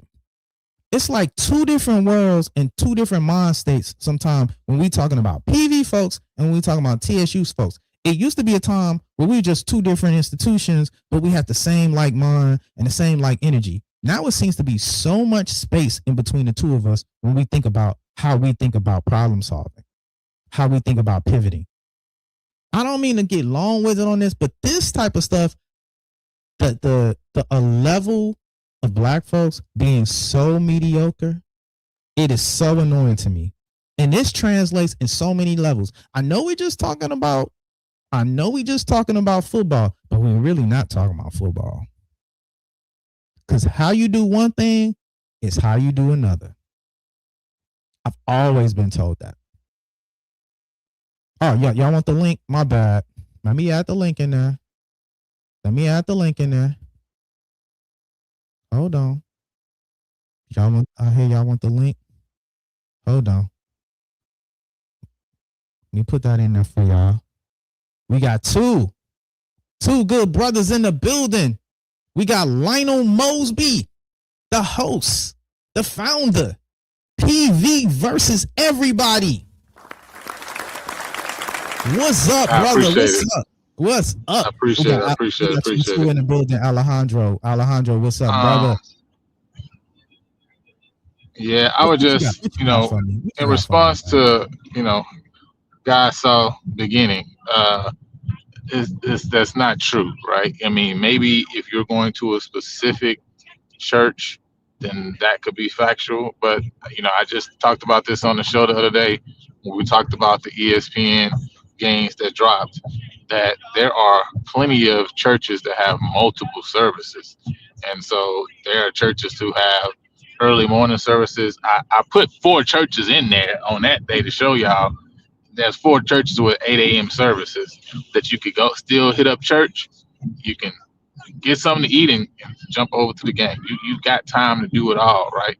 So the truth is, again, these are just excuses at the end of the day, because many of us, when we are traveling and doing all these different things, we make it work, right? We fit it around our schedule and we're still able to take care of our obligation to take care of, those things we want to do, which is, attending and praising the Lord is one of those things we want to do. We still are able to do that even when we're moving around. So let's not act like there aren't alternative options for us to still be able to support their school and still be able to go to service, right? You know what I mean? That those things can still be done. I was gonna say too as well, with all the noise that's being made regarding the game and stuff, at the end of the day, man, there's a statement that says all publicity is good publicity. And I just think that's the reality of what's going on now, right? A lot of the noise that's being made is really just helping because it's making a lot of TSU people aware who probably wasn't aware, some PV people aware who wasn't aware, keeping it in front of everybody in just HBCU land, period, just so they can know. And so, I'm actually happy that this is being done and that we're seeing a lot of noise around it because, the truth is it needs to be marketed and made big anyway, because you can not only have a game that's packed, but also that's just going to show better on TV anyway. So, we can continue to put it out there and get it out there and make people excited about what's going on and really market around this day and time. Because like I say, if ESPN decides and says, you know what, we're gonna give y'all not only the OBC every year on ESPN, we're gonna give you the Labor Day Classic every year on ESPN as well, and we're gonna continue to give y'all that 11 and a 3 time slot on Sunday. That's great for the SWAC overall, right? And if they're gonna say, hey, the Texas Southern Prairie game is gonna be on Sunday at 11 for the week before NFL Sunday football starts off for the rest of the time. Listen, that's great for us, and we can just build a culture around brunch in Houston. Which, listen, Houston already got a brunch culture in the first place. It got a black brunch culture already. Literally, that's better for both our programs. Because and the truth is, when it's in Shell Energy Stadium, it's even gonna be better than even it is at PV this year, because guess what? Now people can literally go to the game and literally leave out of the stadium and walk to some brunch spots, right? Let's be clear, okay? So the truth is, that time slot is actually it's a perfect time slot. You know what I'm saying? It's a perfect time slot. Nobody else is on TV. Every other station, every other, a bar, every other restaurant, everybody with a TV during that period of time is going to have one thing on and one thing only, and that's Prairie View versus Texas Southern. And so both programs should be very happy and excited about having that, opportunity. Both programs should want to show well and, hope that the game is a good game. Like last year's game, man, think about last year's game. Last year's game on ESPN2, the numbers that did on SWAC TV, bro, it probably would have been a million plus game on ESPN2 if it was that type of game. So the truth is, there's literally zero reasons why it's a bad game or bad day and all of the stuff. Again, people just talking, and black people just always want to have some issues. They already flip flopping. We already got TSU. Oh, you right, Lionel. I can see you at Chapman and Kirby. Well, I think Mr. Carlos was saying that he was basically saying, if you don't think it's a game that should be on TV, basically you don't know it. So I think that's what he was trying to say earlier. All right. I might have misread that. I was coming in. It's cool. It's cool. You know what I mean? So now Mr. Carlos, he always chooses the wrong side, but you know what I mean? He is an honest brother. So I would give him that. You know what I'm saying? I give him that. No problem. My old, even though I got my glasses, I don't have my reading glasses. So sometimes the old man kick in the small print. I can't see the small print. What's up, Alejandro? You can unmute at any time, Alejandro. I got you in the queue, man. You in there? What's up, brother? What's good, man? Can you hear me? Yeah, I can hear you. You sound like you got a lot of feedback. You in the car? You rolling? Yeah. I'm in the car, man. I'm on my way back home from choir rehearsal. You know what I'm saying? Did you hear my call to worship? I opened up the doors of the church and we brought in discipleship. The ushers brought them in. Oh, absolutely. Unlike other churches, the doors remain open. It doesn't close. So if anybody who needs some type of guidance or whatnot, that's what we're here for. You know what I'm saying? So that's why we keep the doors open. Okay. But first of all, I want to go ahead start off by saying giving praise to God, to the president of PV12, Lino, and also the PV Unknown 8. If you know, you know. Mm-hmm. I want to mention about certain things. Like, first of all, we'll start off with the Labor Day Classic. I'm not understanding where all the complaints coming from. The complaints started coming like as soon as ESPN released Correct. the schedule, which is I'm not understanding why all of a sudden everybody's complaining.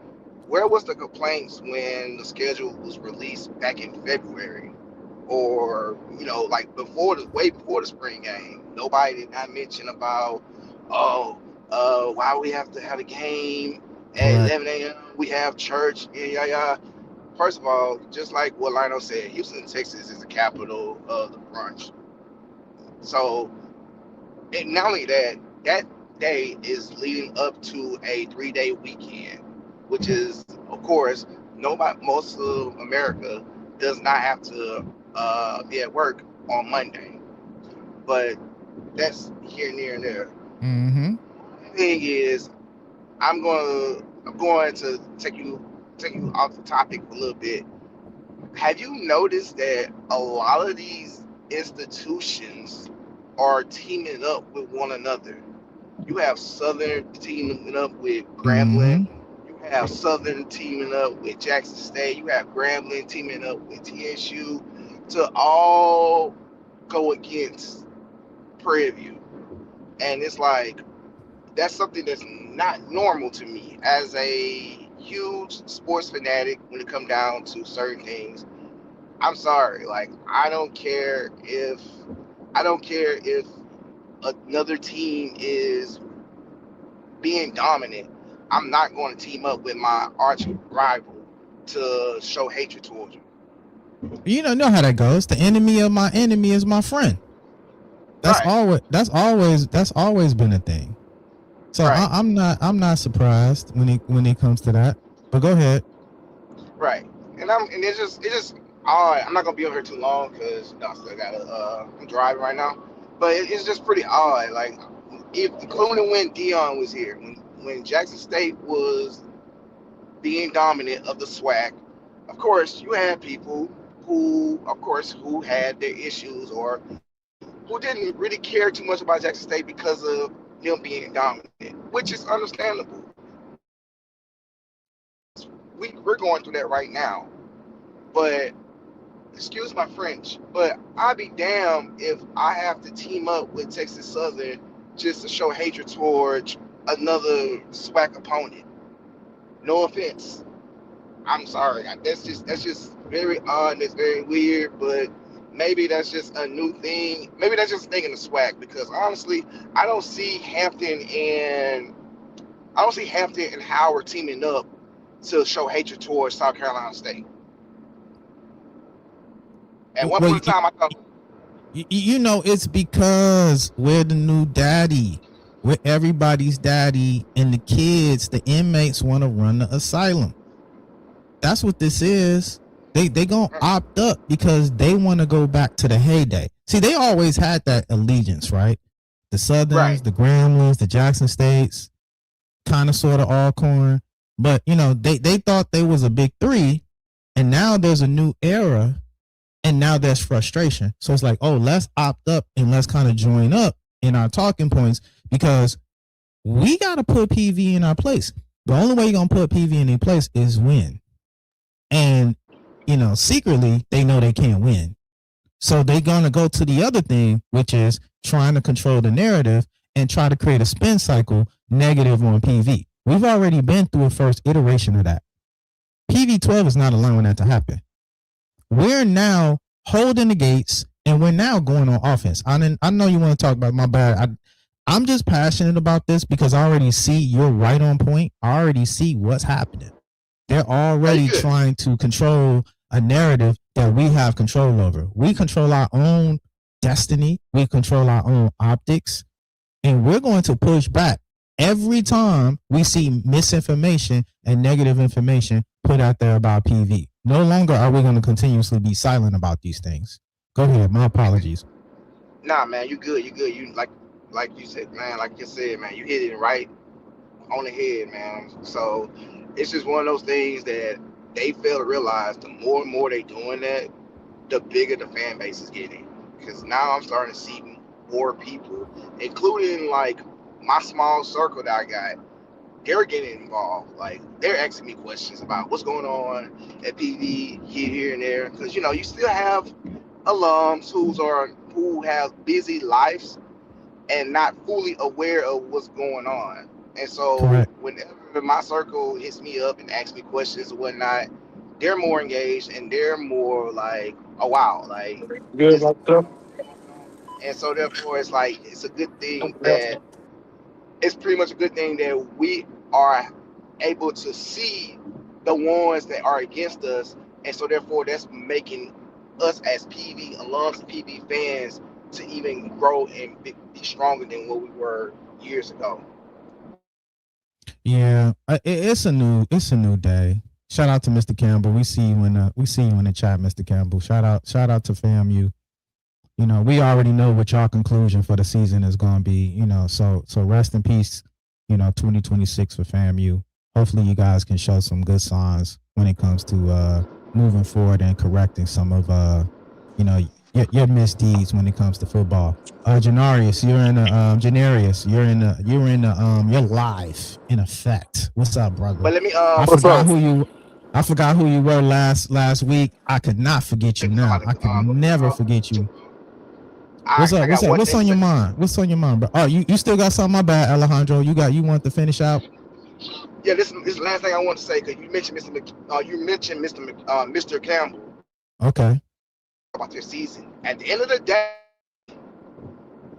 I'm always gonna root for PV, but when it comes down to FAMU, my eyes is on FAMU because to shake up the SWAC because they can't compete. Of course, they can't go to the SWAC championship. It doesn't stop them for messing anybody else up trying to go to the SWAC championship. Let's say.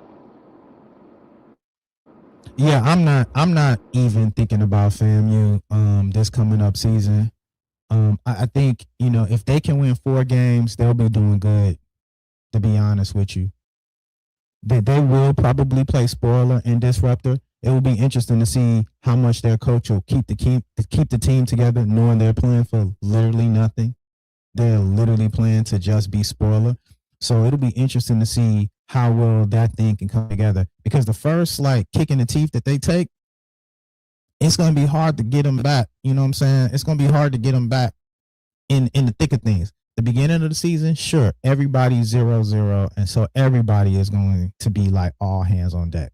But as the season goes along, and we don't even play FAMU next season, so I'm not even thinking about FAMU from a PV fan perspective, to be honest with you. But I hope they do well, and I hope they have enough morale going into the following season. But we haven't even had this season yet, so it is kind of disappointing that they're not even in the mix of things. Facts. But man, I ain't gonna hold you up, man. I know Jay trying to get on.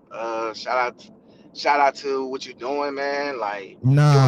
Shout out to you for coming on. Shout out to PV. I love seeing so much PV engagement, man. They think we not deep out here. They think deep. We just like showing up at homecoming or something. We deep, man. And I'm talking way more than 50,000. I don't know where 50,000 coming from. That's way. I'm talking about 50,000 for homecoming. That's light work. Right. All right, man. Take care, man. Be easy, man. Peace. God bless. Peace. Hold on.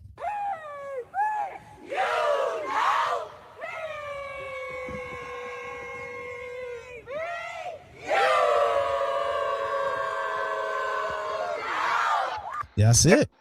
That's music to my ears, my boy. I thought I was the only one get excited when I got to get a clean version of that. I want to get the women's softball team in the studio and we can just have a clean one. I had to rip that from literally a live game. So the fact that, I was still able to kind of put that in the soundboard, I got to get a clean studio version of that because I love hearing them chant. And a lot of the other actual softball chants that they do. Janarius, what's up, brother? How you doing, man? I'm doing great, man. How about yourself? Oh, man, it's a beautiful day. We talking about PV. We're talking about success. We're talking about excellence. But more importantly, we're talking about productive people. Yes, sir. What's your take? What made you call in, man? What's on your mind, man? I know you always got a lot to say. Oh, you already know that, man. Like, it just for sure.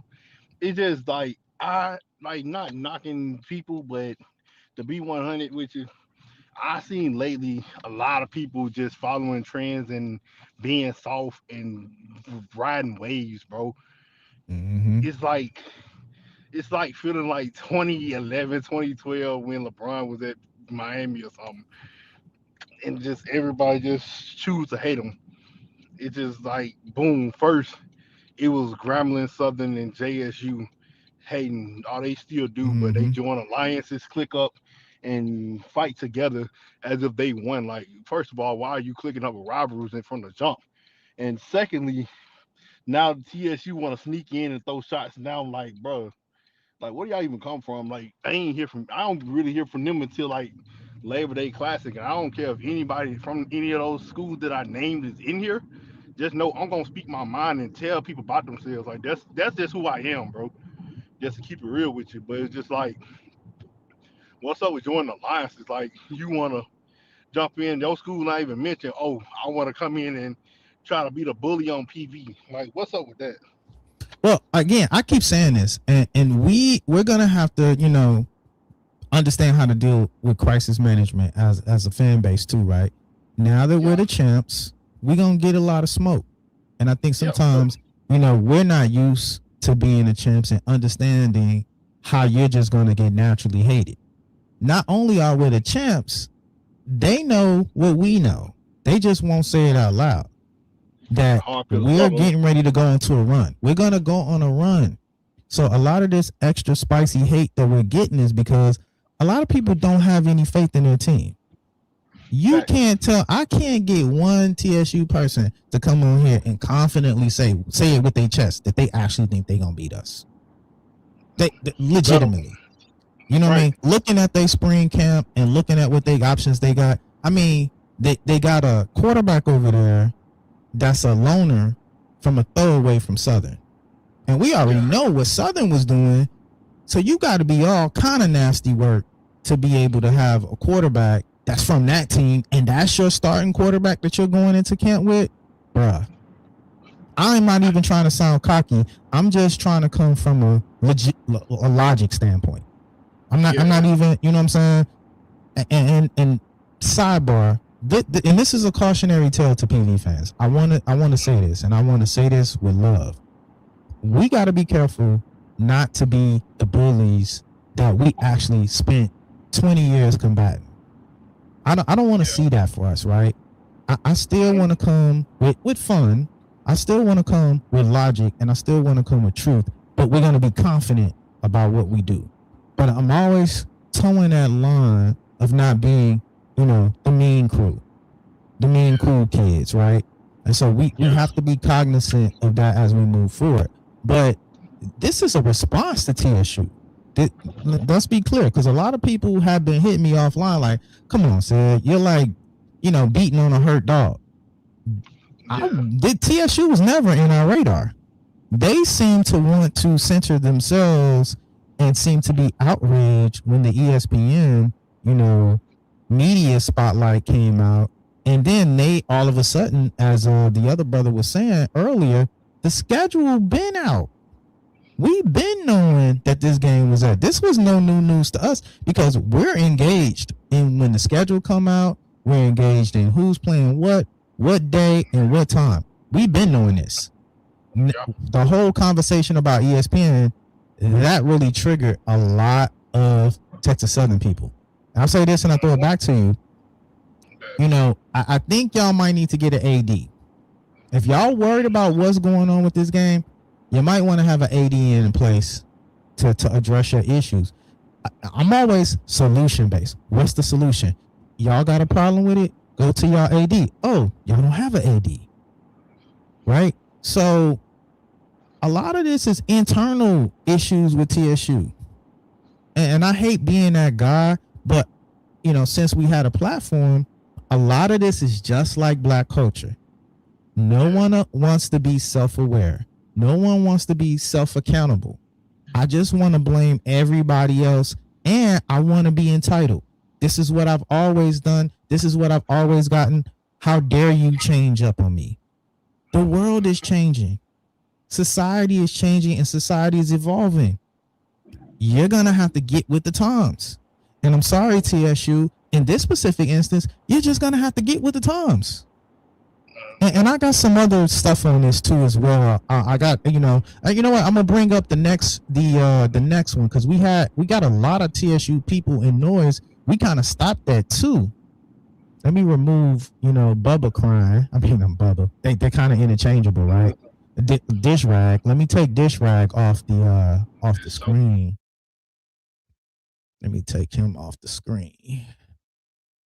Hold on. Let's do that. All right, let's add that. Is that up? Nope. Hold on. I got so many windows open. It's crazy. All right, let me remove him out. Boom.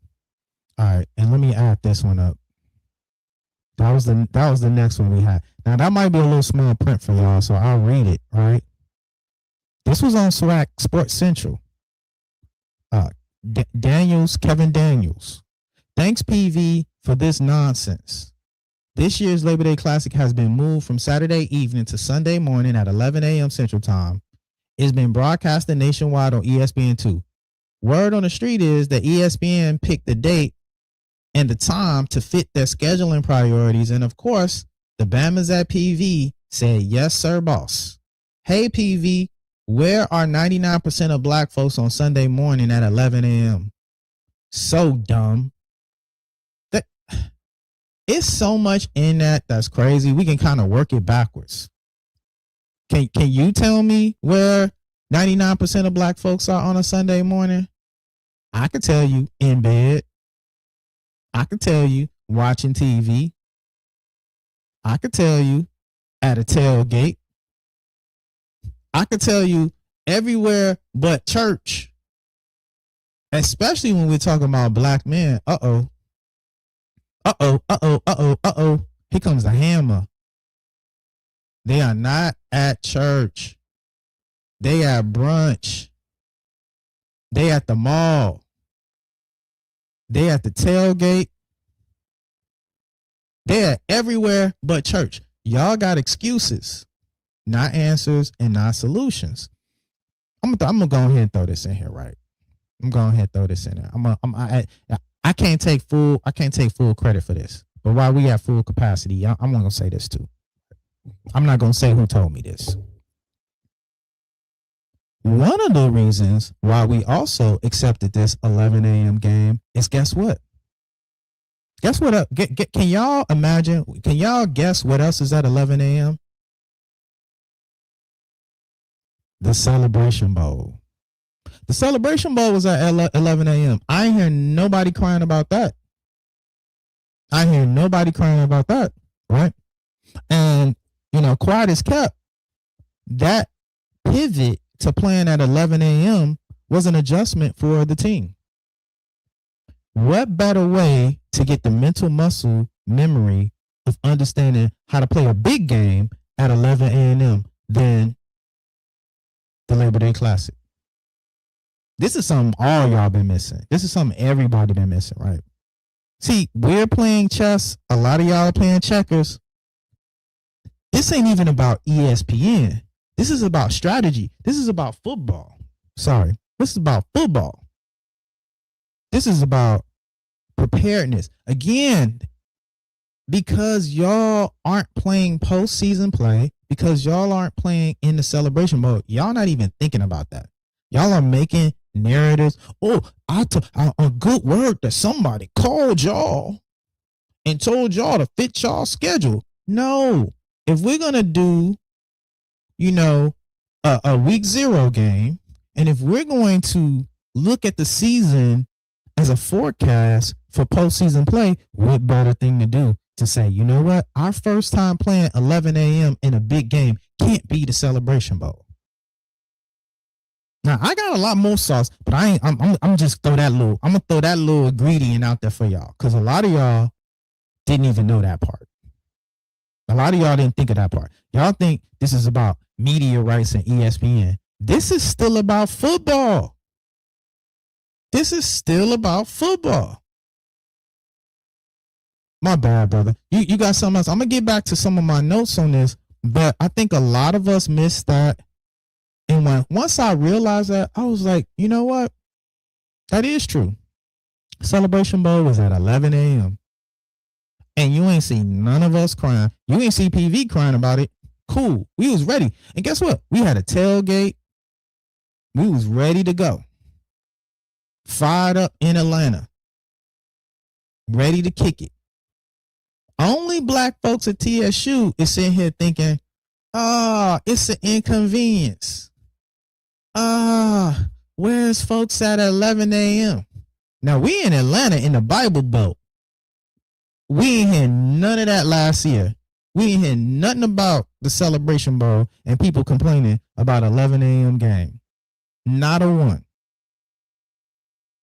And a lot of sources say that game is at 11 a.m. for television rights for the Celebration Bowl, be able to have a time slot.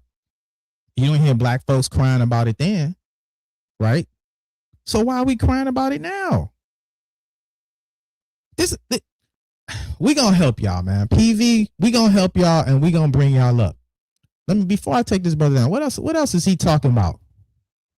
Word is on the street that ESPN picked the date and time to fit the schedule and priorities. What word is on the street? People just be making up stuff. Word is on the street. Ain't no word on the street. Ain't been a word on the street since BET in the basement with Tigger. Word on the street. Come on, man. Y'all got to stop it with making up these like kind of false narratives to kind of create this fake outrage. And then fans be buying it. What were some of the comments? Oh, yeah, Kevin Waters. Thank you, brother. 90% of black folks are not at church on a Sunday. Come on, stop it. You know, Polio gonna fire him up. Bruh, never seen so many grown men crying until this group. You wasn't coming to the game, no way. That is true. A lot of y'all wasn't coming to the game. Y'all just making up fake outrage. Stay at home then and watch this butt kicking. He didn't say butt, but I am. And stop crying. Why you always crying? You can miss one Sunday, goofy. Television rules the nation. Bravo. This is great for both schools. Stop trying to use church as a scapegoat. The church has lost. The con is over. Football Sunday, SWAC style. Shout out to people. I'm not the only person, right? Shout out to people being able to critically think. Shout out to people being able to critically think. Because I'm starting to question some of y'all critical thinking skills when it comes to this, right? And stop saying stuff like 100% of the media rights money is going to the conference anyway. Do y'all know even when money is bust down to the conference, that we're one of the few conferences that are doing payouts to the rest of the actual conference teams? Even the Celebration Bowl. Some of that money that's kicked back to the actual conference, the conference is even throwing kickbacks from the Celebration Bowl with shared equity amongst the rest of the team. It ain't a whole lot of money, but a lot of the other conferences can't say that. Like, come on, man. I want better for y'all. Like, where are the Thurgood Marshall TSU folks at? Maybe we talking to the wrong TSU folks. Maybe we talking to the Ocean of Soul folks. Where are them good folk, good, clean folks from Thurgood Marshall over there? Because I know they're not this delusional. Then we got, serious media people, in on the antics, right? You think this was just limited to fan base? To TSU fan base? No, it was not. I'm put the graphic up there huge for y'all, right? You accidentally left this behind. PV's dignity, right? What? Hold on, let me make it bigger. Let me make it bigger. Make it bigger for y'all, right? And let me put who the author of this is, right? Mr. Kyle Mosley. Say it ain't so. It's a real media person out here. That's the Lakers thing on there. That's funny, Trevor. Shout out to Trevor Piper. A lot of y'all don't know. He did a lot of the graphics that y'all see that's in the actual locker room. I'm highlight the mouse over him. Shout out to Trevor Piper. More shots fired this morning. 41st Labor Day Classic between Texas Southern and Prairie View A&M. Be there, right? Now, Kyle Mosley is trying to act like he just reporting the news. Let me put it back on him. Now, Kyle Mosley is trying to act like he is just reporting the news, but you part of the mess. HBCU legends, senior executive recruiter, Walker Elliott, and owner of CEO at Bonton Travel. Okay, cool. Kyle Mosley, what's going on, brother? You part of the mess. What you talking about? Like, oh, shots being fired. You shooting the shot. What you mean shots fired? You shooting the shot. Why are you posting stuff like this? And then we got to come in here and clean up all the mess. And then now we're the bad guys when we're just addressing all of the carnage that's left out there in these streets. Okay, he didn't do it. He reposted it. Why are you reposting this? What are you gaining from reposting this? You're fanning the flames of disillusion, right? And then when people see this coming from you as a serious journalist, people think it's true. You can't take yourself away from the mess and then say, well, no, somebody else did it. He was just reposting it. When you repost it, you're co-signing it. He didn't say, hey, I saw this from somebody else. This is crazy, right? He didn't give a take on it. He posted and just left it out there.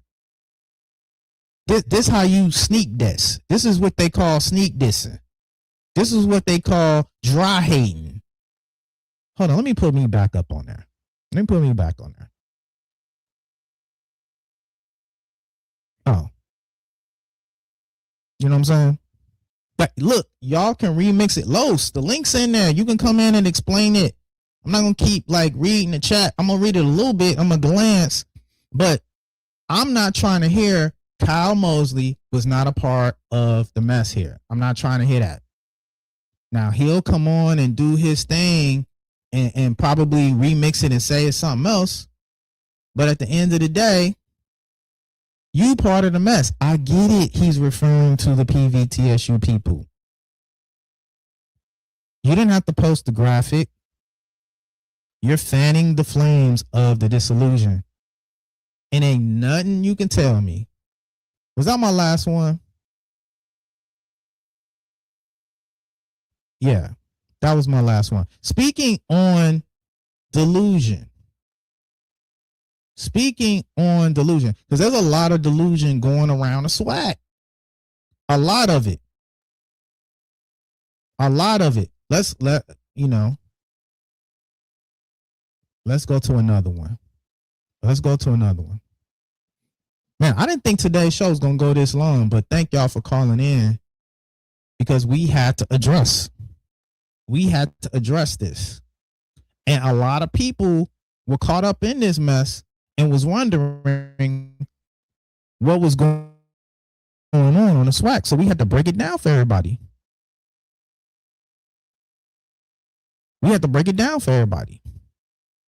So if anybody has any questions or understanding or concerns, I think we kind of really dispelled it for you.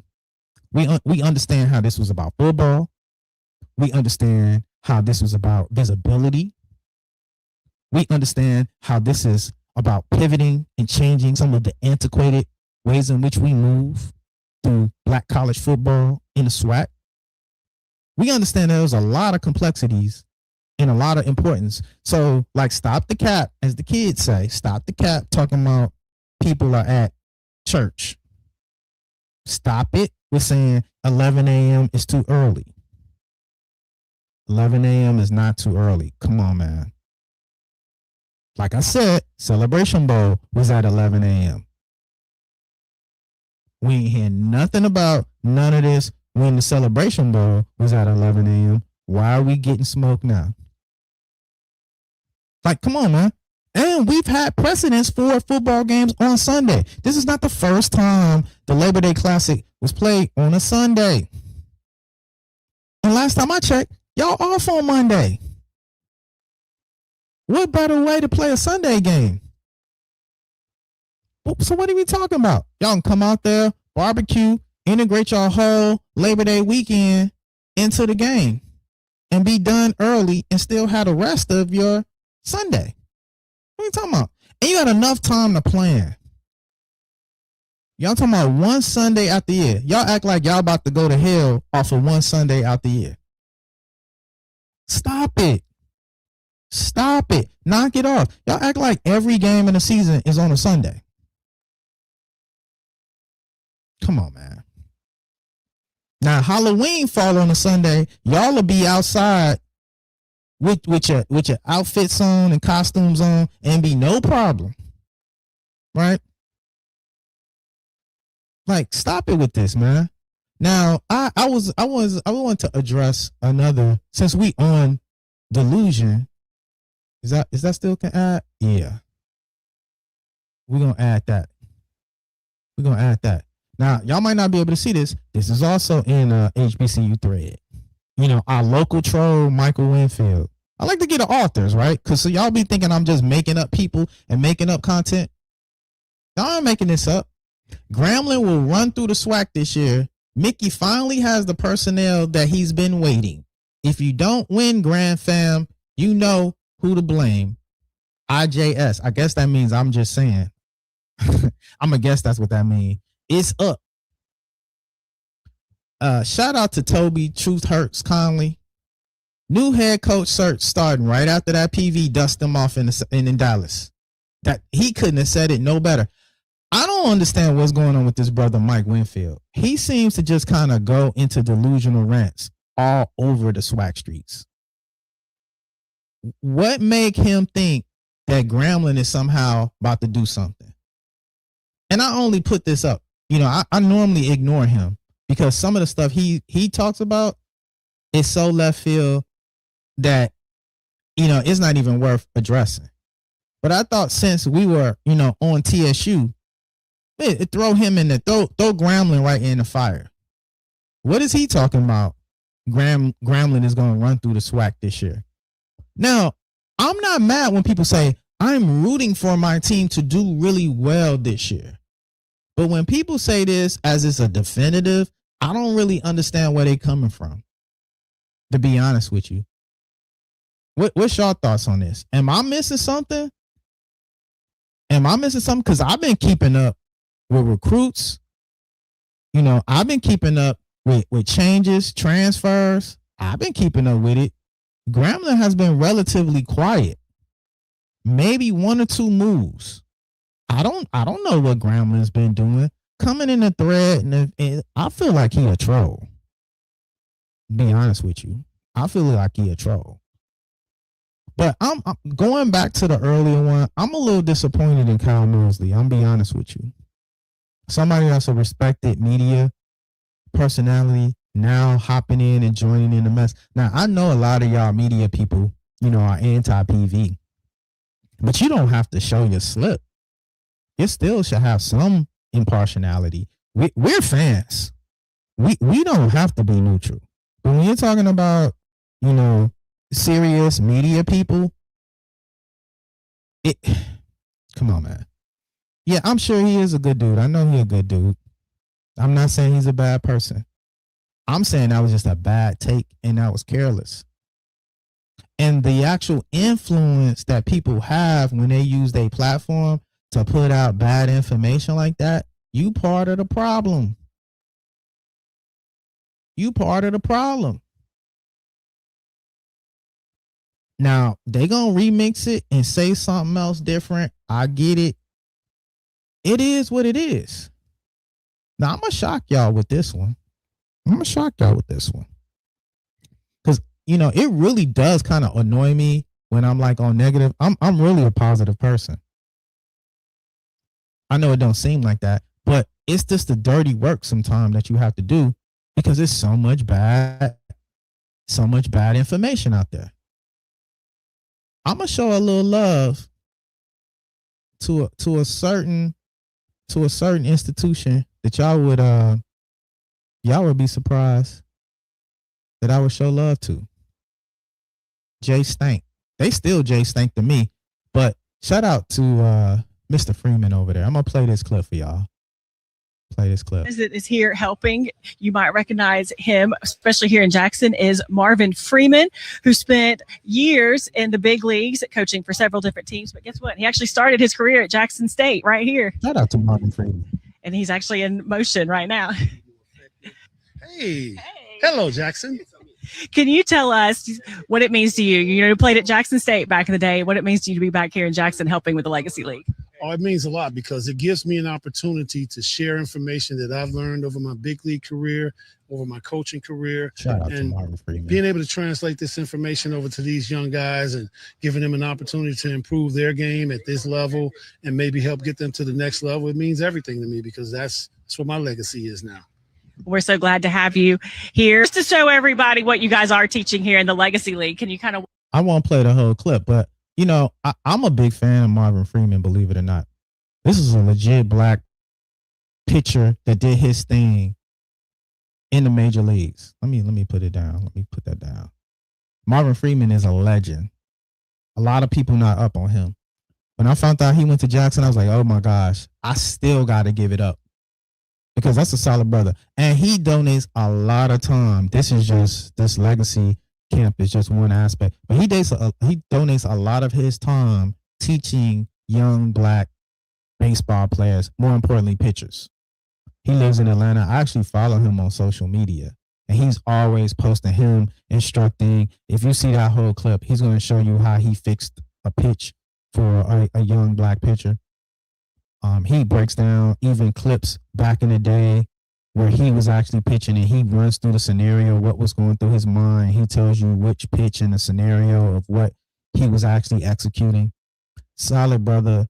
When I saw that, I was like, man, I'm going to give him a shout out. It's people like this. I know we often go back and forth and it gets heated, but I would be remiss not to actually highlight this brother, Marvin Freeman. He's done his thing at Atlanta Braves. He's doing his thing with his youth camps in Atlanta.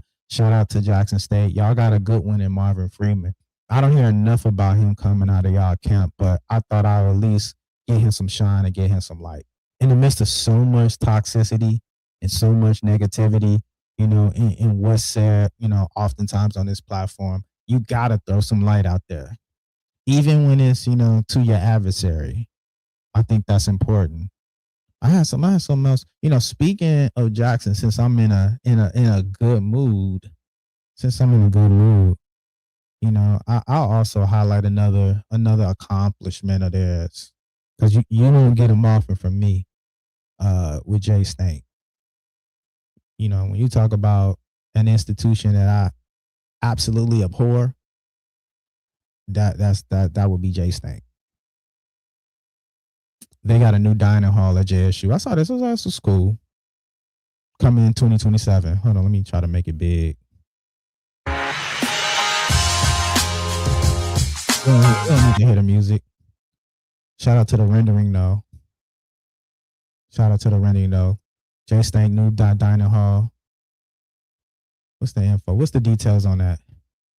Schedule completion, summer 2027. 26,000 square foot. Featuring customizable areas for dining, studying, and more. We're offering enhanced ADA accessibility and accommodating up to 550 guests. Shout out to Jay Stank. That's pretty fire. Now, why they need a big tiger dining written on the side, who knows? But I'll make it bigger. That's pretty fly. That's pretty fire. I ain't gonna hate. That's pretty fire. 550 students in a dining hall at a time. Lighting is cool. Rendering is cool. That's a cool. I ain't mad at that. And I think, as we look at better facilities across the SWAC, this doesn't do anything but just help elevate the entire SWAC. Y'all still not the anchor though. Don't get that twisted. PV still is the golden standard. Yeah, that's a come up. That's a come up, Mickens. You right. It's a come up. What else we got? We get into that. We get into that part. Who else got a good report, right? Since we going through good reports, who else got a good report? Let's get some more love out there, right? Let's get a love out. Hold on, let me try to add them in there. Let me add them back in there.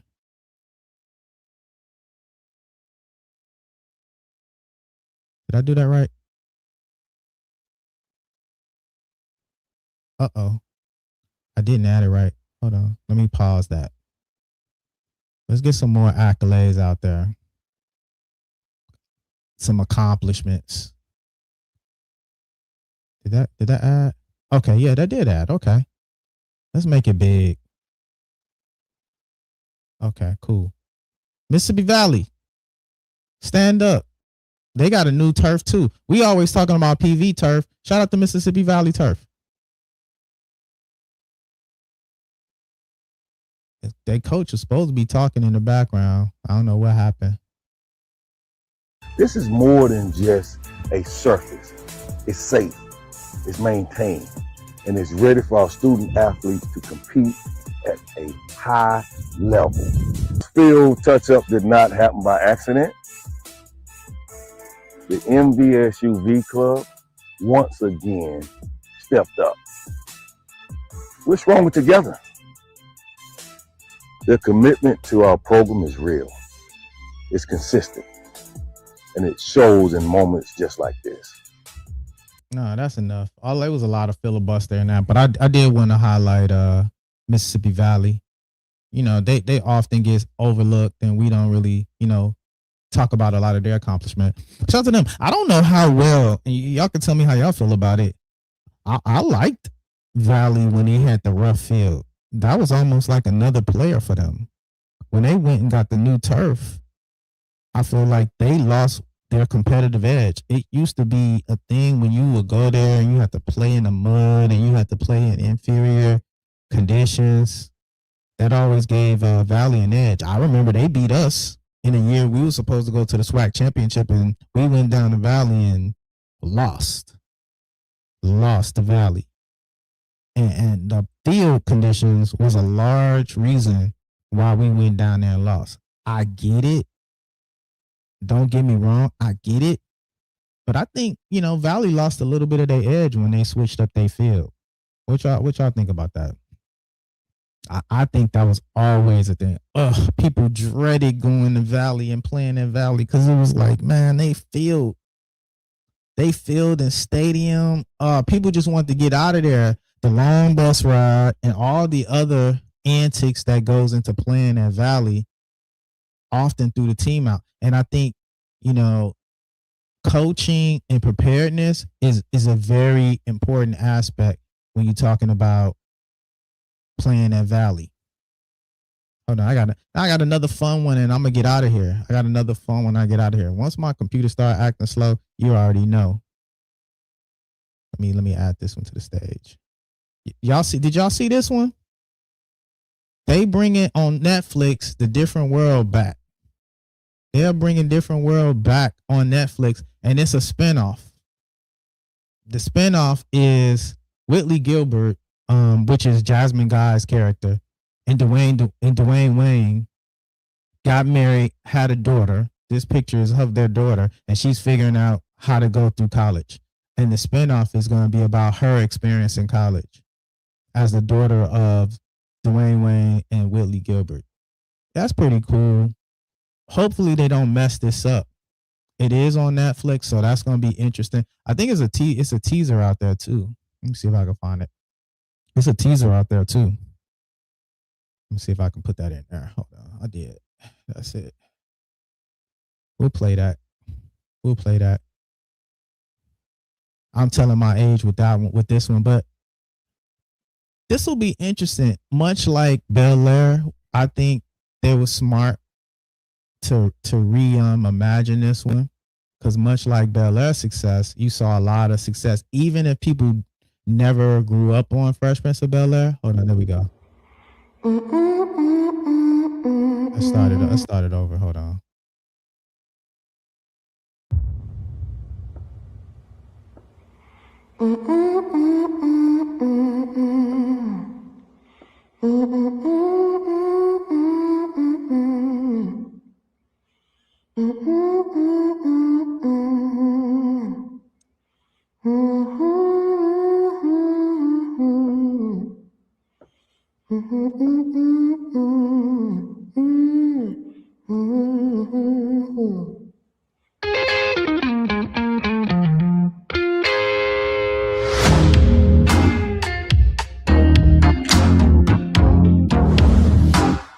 September 24th. That's gonna be pretty. That's gonna be huge right there. That's gonna be a good one. I'm looking forward to that one. As a big Different World fan, I look forward to seeing what they're gonna do with that one. But listen, y'all. Today was interesting. Today's show was a very interesting show. We discussed a lot when it came to PV hate. If you told me before this week that part of the news cycle was going to be about the PV game being on a Sunday and being at 11 a.m., I would have told you crazy. There's no there.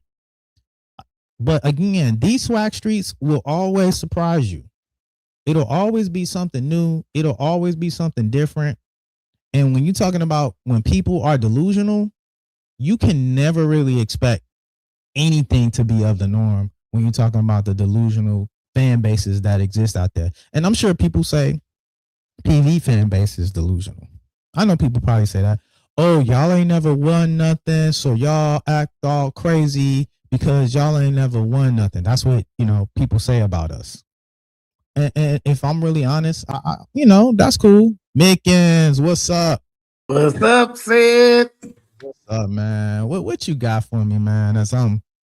I wanted to laugh at Different World real quick. Mm-hmm. Telling my age now.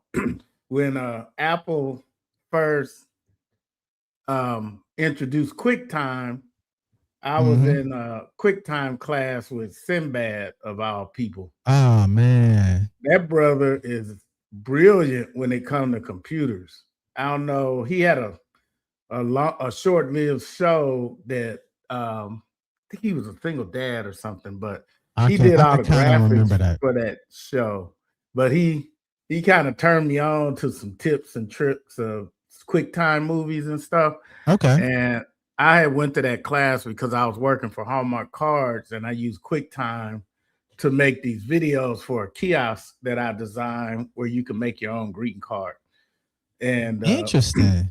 Yeah, he took me to dinner, me and a couple of other people, and it was really funny because I was sitting there sweating, and I wanted to. At first, I was going to try to take him to dinner with me, and when he saw that I had rented a Mazda Miata, he said, "Look, bro, I can't get in there. That thing ain't no bigger than my shoe." Because Sinbad, I didn't know he was like 6'5".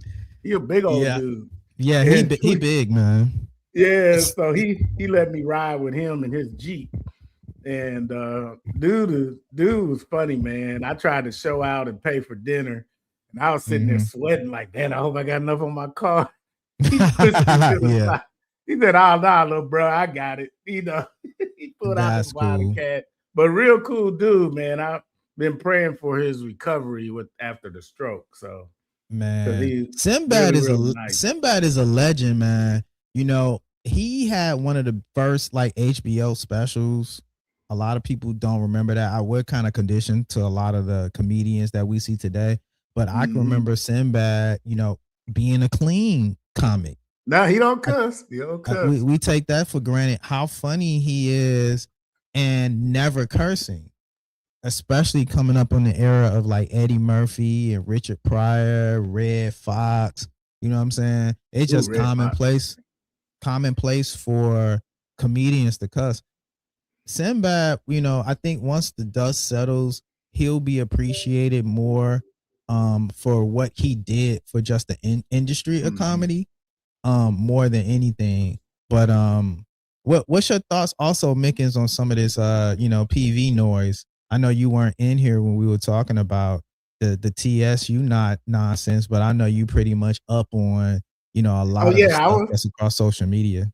I was in here. I was trying to munch on my food. I had some oral surgery on my mouth, so might sound a little funny, but I was trying to gum my food because they pulled some teeth out and it hurts. Oh man. But yeah, it was I think it's not just, it's funny because a lot of the people complaining, they don't even come to the games. And yes, it's the first time it's been at 11, but that's the same time that you have to get ready for a Texans game, even though they play at noon, but it's the same idea. And a lot of PWI schools, they'll play Saturday, Sunday, or Monday, and they usually play in the middle of the day. Nobody's complaining about the Orange Blossom Classic being on Sunday. And I think it's just a lot of, to be honest, this could be a $10 million game, and some people would still complain about it. But if it was certain schools, Jackson State, Grambling, Southern, and it was on Sunday, they would say, oh, man, that was brilliant.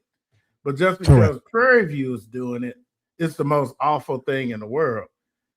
And but to be honest, I'm enjoying the complaints because they're marketing our game better than the people that's getting paid for it to market the game.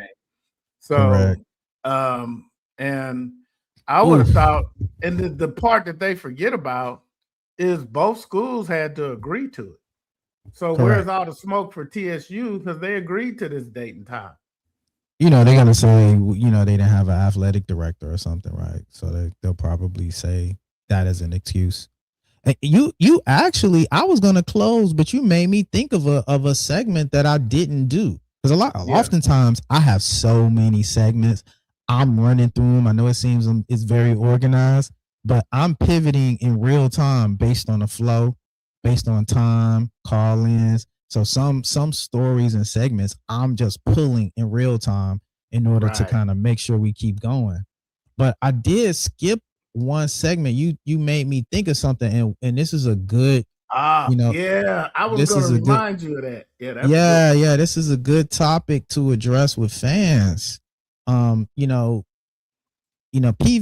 is often talked about in a lot of side conversations and a lot of side dialogues.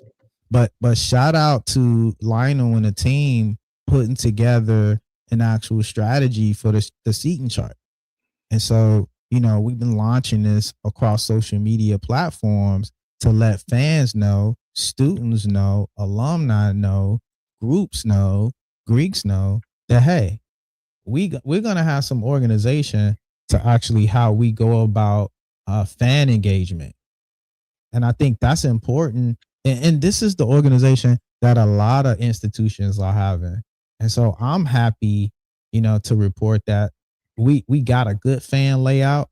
We got a good fan a plan in place as we move forward towards the 2026 season. And I think we've been getting a lot of good feedback, and people have already been following up. And so if you can see, sorry, I don't have a mouse here, but it's color coded. You can see the band is on the home side, on that far west end in the yellow. In the middle, obviously, where the PVAMU seats are the season ticket holders. So we already know that's already in place. The red on the visitor side, we have that projected as the Gold Members Club. There's an actual, for us old heads, I don't know if you know this, Mickens, but there's an actual group called the Gold Members Club that is within student activities they celebrate and promote all the games. They're like a fan club based out of us active students. Okay. And so we had them allocated for the middle of what we traditionally call the visitor side in the red there. We also have the den where it's only standing room only. and that's in the end zone over by the hill, where that will be just kind of like a rowdy base of supporters, fans, sponsors.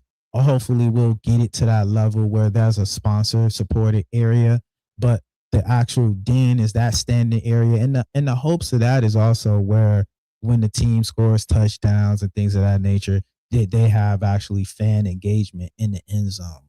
So that's enough space and clearance where you can stand and be, supportive of the team from that back end zone area. Then in the green, which I was kind of cool to see, would be the actual Greeks own allocated area on the visitor side. That'll be cool knowing that they have a home, they got a place. So now they're not kind of trying to jockey for where to go. And you remember how alumni was, even in the cafeteria, certain areas were designated for Greeks. We never really had. We used to have that in the baby dome for the basketball. You can't sit here because that's where the Qs sit. Oh, you can't. Yeah, sit here. we had a big banner, and we were and we would harass. Right we by were that right behind the stage. visitor team. Yeah, we would Yeah. harass them. Yeah. Yeah. So I thought bringing that spirit of what we already see in the alumni and what we've already seen in the baby dome, have that same amount of allocation in the actual stadium. So that green zone would be like dispersed amongst all the Greeks. The other side, sandwiched in between or sandwiched outside of the Greeks and the actual Gold Members Club, would be the University College freshmen. And there's a lady that's over the freshmen already had reached out and donated her time and energy to participating and making sure that engagement for just freshmen was there. And I think that's actually a cool thing that the freshmen will have an allocated area for them. And we're already creating that indoctrination for, future alumni, future fans to come. So bringing freshmen in and allowing them to have their own section was actually a cool thing on the visitor side. So what we do above that would push the visiting band to the second level in the second corner above that freshman section, and then general seating admission would be the rest of that visitor side on the top deck. And then it's cool. They could sit next to that band in that top deck. And then obviously on the home side, that's also general admission as well. So I think this is a good plan. We've been getting a lot of good feedback on this, and then we've already got volunteers and supporters on actually engaging on this, and even volunteers. So I won't give out too much information, but I did want to actually tease this to the fan base and let them know, hey, fan engagement is important. Organization is important, and having people allocated to certain areas is also important as well. Yeah, I like it. I think it'll be good. Now, I asked Lionel this, but it was kind of late in the show. Yeah, I like that boom, east or west side. But the bands themselves, I was wondering why they weren't on the closed end. Because I know one time our band was on the closed end and they sounded a lot different on that end because they weren't losing a lot of their sound. So I was just curious. I'm not a band head, so I don't know the reason they're on the open end, but I just didn't know if anybody thought about that. That is a good question. You saying still on the same side, but instead of that far end by the hill, be closer to the actual administration building. Yeah, that's a good question to ask, to flip them. Maybe they like that side for intro and exits. So coming in down the hill, obviously they could come in, go across the back end of the end zone and go right into the actual stands. I think it probably was just ease of access versus having to come in and then come down the whole sideline, then having to come down the whole entire sideline. Oh, okay. And I want to say there aren't stairs right there. I want to say there's no stairs. Yeah, that's what Darius just said. There's no direct stairs to that up level right there, and there's direct stairs on that side. Well, that makes sense. I actually like I liked when they were on the visitor side on the closed end. To your point, I like when they were on that side. Yeah, I did too. But it's not consistent, I guess. And when other visiting teams would come, that mean they would have to come back to the side. So that mean it would be flip flop, and it's not a level of consistency. But I do like when they are on the visitor side, you can actually hear them better, and they're playing to the fan base. Yes. So I always have liked that. And I liked that the fact that they were behind the visitor team, that can be an adjutant. And if you remember, that was almost like a little scuff up in one of the games that we played when the band was behind the visiting team. And that's a page right out of FAMU's book. Their band plays behind the visiting team, and their band is an adjutant. There's another aspect.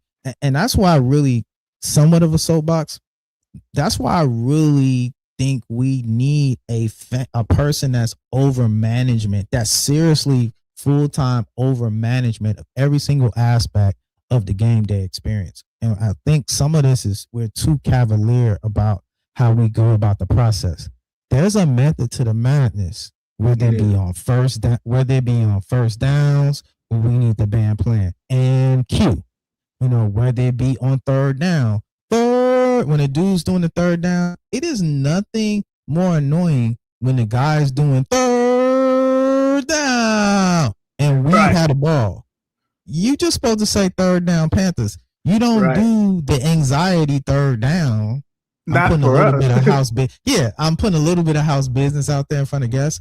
But nothing drives me more crazy when he does that third down, long ass drawn out when we now had you got a ball. us stressed out. Yeah, you got us stressed out. That the point of the whole we've lost the whole point of why you're even doing it. He's so caught up in his performance as an individual, not understanding why you do that. They play the horn on third down to drive people crazy. They do the long third down drawn out thing in order to make, the other quarterback have some form of anxiety. And I think we kind of miss those things. And I said that to say that when the band plays, and this is something that FAMU does to a T. They'll throw some sauce out there. FAMU band is on the field for the run out. They're on the field, and they don't, because they're not a SWAC, they don't really have a zero quarter. So their band is playing on the field, right? And not only is their band playing on the field, but their band plays almost in like the tunnel when the team runs out. Now catch this, Mickens. This is so ingenious. Now, when the kickoff is about to happen, what is their band doing? Their band is now assembling in the sideline, trying to actually get organized to actually go back in the stands. But guess where they're doing that at? In the visitor side. So all of this, what's that, the Marching 100 or whatever they call? All this huge band has now come off the field. They're getting ready to do the kickoff. The confusion of the band behind the actual visiting football team creates another level of anxiety and chaos and confusion when the kickoff is happening. So the coaches are trying to get the play call, you're trying to get the kickoff together, and you got the whole, band fumbling and all in mumbling. the way. Yes, it's all by design. It's all by design. And so it's psychological at FAMU, because Yes. when we went up there, everybody's on top of you. It's like when you're the visiting team, they're right there. The fans, you can feel them sweating on you. The band is right there. So I'm passionate about, we're gonna do our thing as PV12, but I think there's a greater play at hand when you talk about, the fans being another aspect and element, the band being another element, the DJ being another element, right? The announcer being another element. We all have a part to play, and we kind of miss that. So, Yeah. that's enough of my rant. There's so many of these things I'm constantly thinking of to, engage with the team better and to, be the best alumni, group that we can be. But these are just kind of like some of the subtle things that, I think we need to cook up. You have anything else, Mr. Mickens? What do you got? What else you got going on? Well, I think I like that freshman section. I think it would be neat if we had some kind of way to do. I don't know if it was the step thing they do, but whatever they do where they have all those freshmen come to the stage. The dance thing that they do. Yep, people Yeah, have been it'd be talking neat about that too. Maybe the first home game of the year, they gave them a little bit of that at the halftime. You guys come down and do your class step, and then they'll, because that's the thing. They so much into social media, they want to see themselves as well. So maybe more of them would come. Especially, I just wish it would be neat to have somebody to study how do you approach fans when 70% of them are female to get more to the game. But I think that setup is going to start helping that. So I think that's a novel idea to I'll throw it out there because a lot of stuff I keep close to my chest. You know how SEC games are? SEC games are widely attended by women. And SEC, amongst those games, they make their games very kind of like antebellum debutante-ish. The women get dressed up to the nines. When you go at Vanderbilt, when you go to those games, Ole Miss, Alabama, the women are dressed up. Funny, right? Like they're going to brunch. They're dressed up like they're going to church, right? And so that's another element that I think is pretty cool. Going into this 11 o'clock game, playing into that sundress day party, you know what I'm saying? We already know at HBCUs, people are known to dress. So I think, ultimately, that's something we need to play into in that 11 o'clock game, a red carpet, whatever. We put our black stank on it. But, women dressing up and women, putting on their best to, look very fashionable and things of that nature. I think that engages with the youth in a certain way. And then it also engages with women when you start bringing style and dress and who best dressed and all that type of stuff. I think that's another way. So I will kind of drop that one in there as well. So whoever's listening, y'all can add that into the mix also. Yeah, so I think that's cool. So I didn't want to let the preacher say, I didn't want to keep you long. I just wanted to jump on that, and then also, talk, like you said, talk about this fake outrage with our game. But when your school is not a certain school name, you're just gonna get that heat. No, because some people even put a negative connotation on us bringing the money back from the celebration. So celebration bowl. Well, you don't get all the money. That wasn't the whole point. None of the SWAC champions brought home all the money to their school. But when PV did it, now it's negative. It's always a problem. It's always a problem. I said that. People don't have no problem getting up at 11 a.m. to go to a tailgate and go to the Texans, and ain't nobody crying about church when y'all getting up to go to the Texans. But now all of a sudden you got to get up at 11 a.m. to go to your, your HBCU and see them play. Now all of a sudden it's an inconvenience. The fact that people said words like inconvenience is crazy and saying what inconvenience? Yeah, like, come on, man. Thing, yeah. And it was church crazy. Ain't that pressing. See, you left this off. What's crazy is they complain about it being PV, but let that have been a big Texas A&M game. Texas A&M play Texas at 11 a.m. on a Sunday, and see how many of them complain about it. They will be going right up the road to see it. Nobody. They're going to get right in line. They're going to get right in line. And that's the sad part. I hate to always kind of come with my, hotel, black kind of black. Right, but it's kind of sad that our people always go to excuses, always go to problems, always go to complaining. When everybody else is moving with, okay, this is what we doing, let's go. And that's why I said a lot of this stuff translates into your real world. Because how you do one thing is most likely how you do other things. And so that's why I'm confused. I'm like, how are you dealing with problem solving in the workplace? How are you dealing with pivoting? Are you sitting back and saying, well, hey, this is how we always done it?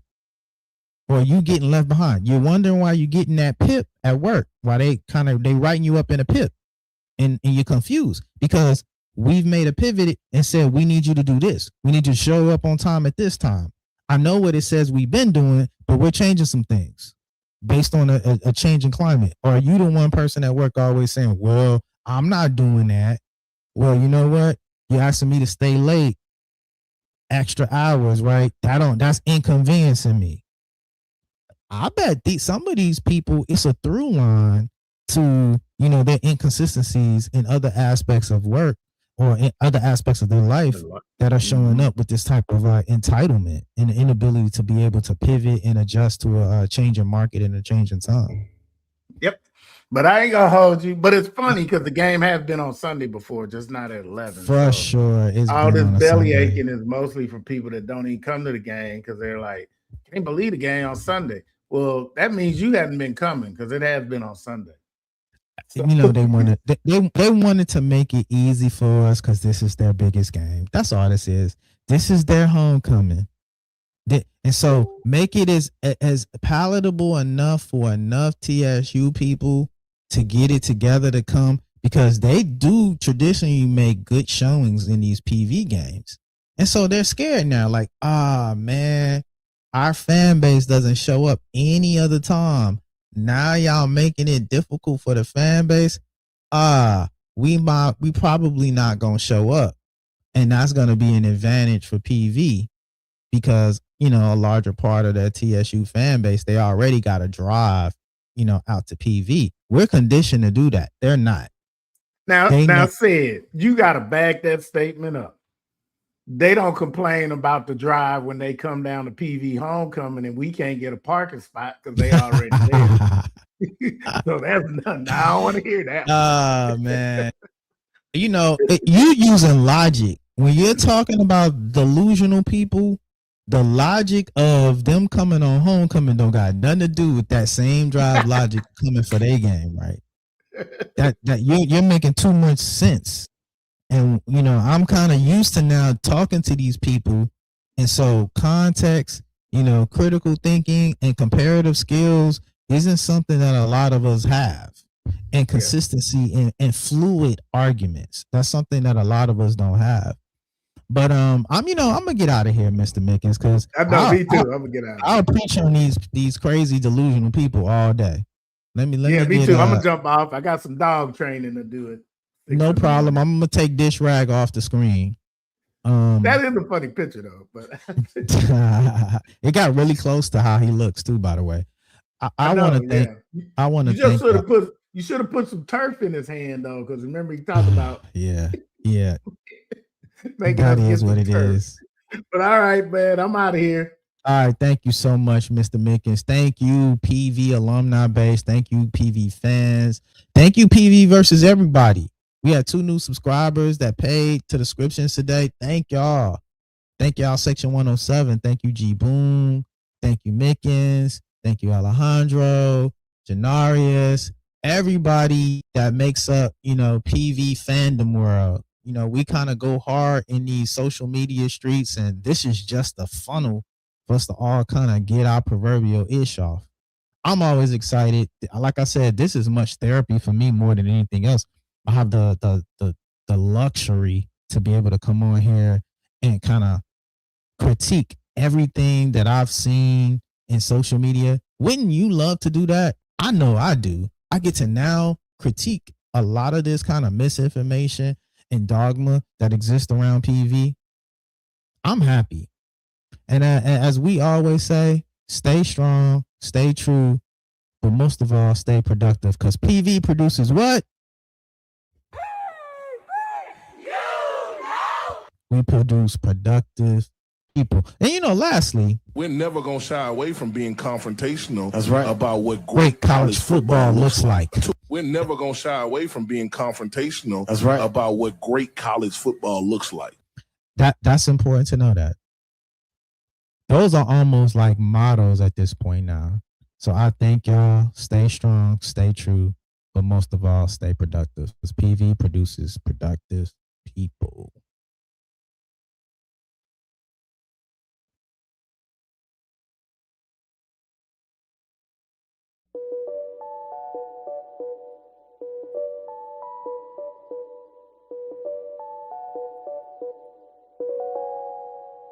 Do you remember when we first met? Well, I don't, but I remember how wet you get. But I won't disrespect you by dwelling on the physical aspect. Don't roll your eyes, cause we better than that shit. I'm talking about long life, being your boy's wife. A couple youngins running in the backyard. And my lord, you're still looking great, honey. And my God, you still could shake would make money. It's so vivid, can't you picture it? Yeah, well tell me, do you think this ring fits? Word, your love is like the ultimate herb. You got me foot to the ass and the rest of the curb. It's like nothing to do, only for you I kneel and forget the brick. Love is the house we're building, the picket fence with the swing on the tree with the words carved in it saying love is we. There you are, close enough to touch but still too far, because you're not mine yet. Stimulated by the conversation, mere presence. Other women ask what relation, none of the essence. Oh, who's that? She's a C, but you come first, like the A before the B. When you're gone, I wilt like a willow. Lie there and smell the scent you left on my pillow. A strong mind with the body to match. I won't bite if you promise not to scratch. You keep it real, just like the truth. Closer than twins, standing in the phone booth. Inspirational, treasured like a gift. What's success without someone to share it with? I used to be a dog, now a cool cat chasing cheese. And I blame Eloise. Eloise on my mind. Eloise on my mind. Eloise. Eloise on my mind. Eloise on my mind. Eloise. Eloise on my mind. Eloise on my mind. Eloise on my mind. Eloise. Eloise on my mind. Eloise. People everywhere wants to know her name. Her body is the essence and I claim to fame. She's got game, it ain't the same. She's got plenty, packing more good times that you might call a penny. Get you caught up with the thoughts of flying overseas, making all of the cheese, spending time with Eloise. I picture hitting from the back like the snare from the track. I got the knack to be the Mac lips I wanna smack. Candle wax down the spine all of the time. Prophylactic on my tool, let me take you to school. Lesson 1, you don't have to run. And lesson 2, listen to my crew. Passion increases with exchange of saliva. Keep it Fahrenheit and call me Muffdava. That be me, the K to the ING. My mode is excellent and my dream is Eloise. A soft whisper. She asked me, do I have the guts to kiss her? But as I sit and wonder, is she real? I picture. So what comes after? Put on Anita's rapture. Her feelings I must capture. Her soft lips. I take them quick and put them in my pocket. Cause they're out of this world like Space Lee and his sprockets. Somebody pitch me quick, I think I'm dreaming. Damn, she got me fiending. Her skin is so soft. It reminds me of the smoothest piece of silk. She's so sweet, her breath smells like carnation milk. So sweet. Carnation milk. Of all things, I'm your lady. Sweet baby. Hey, what up, boo? Words out, I'm the diva that you speak about. I hear you smitten about my well-written repertoire. You's a superstar, but it's you that I shine for. We go together like jeans, t-shirts, and sneakers.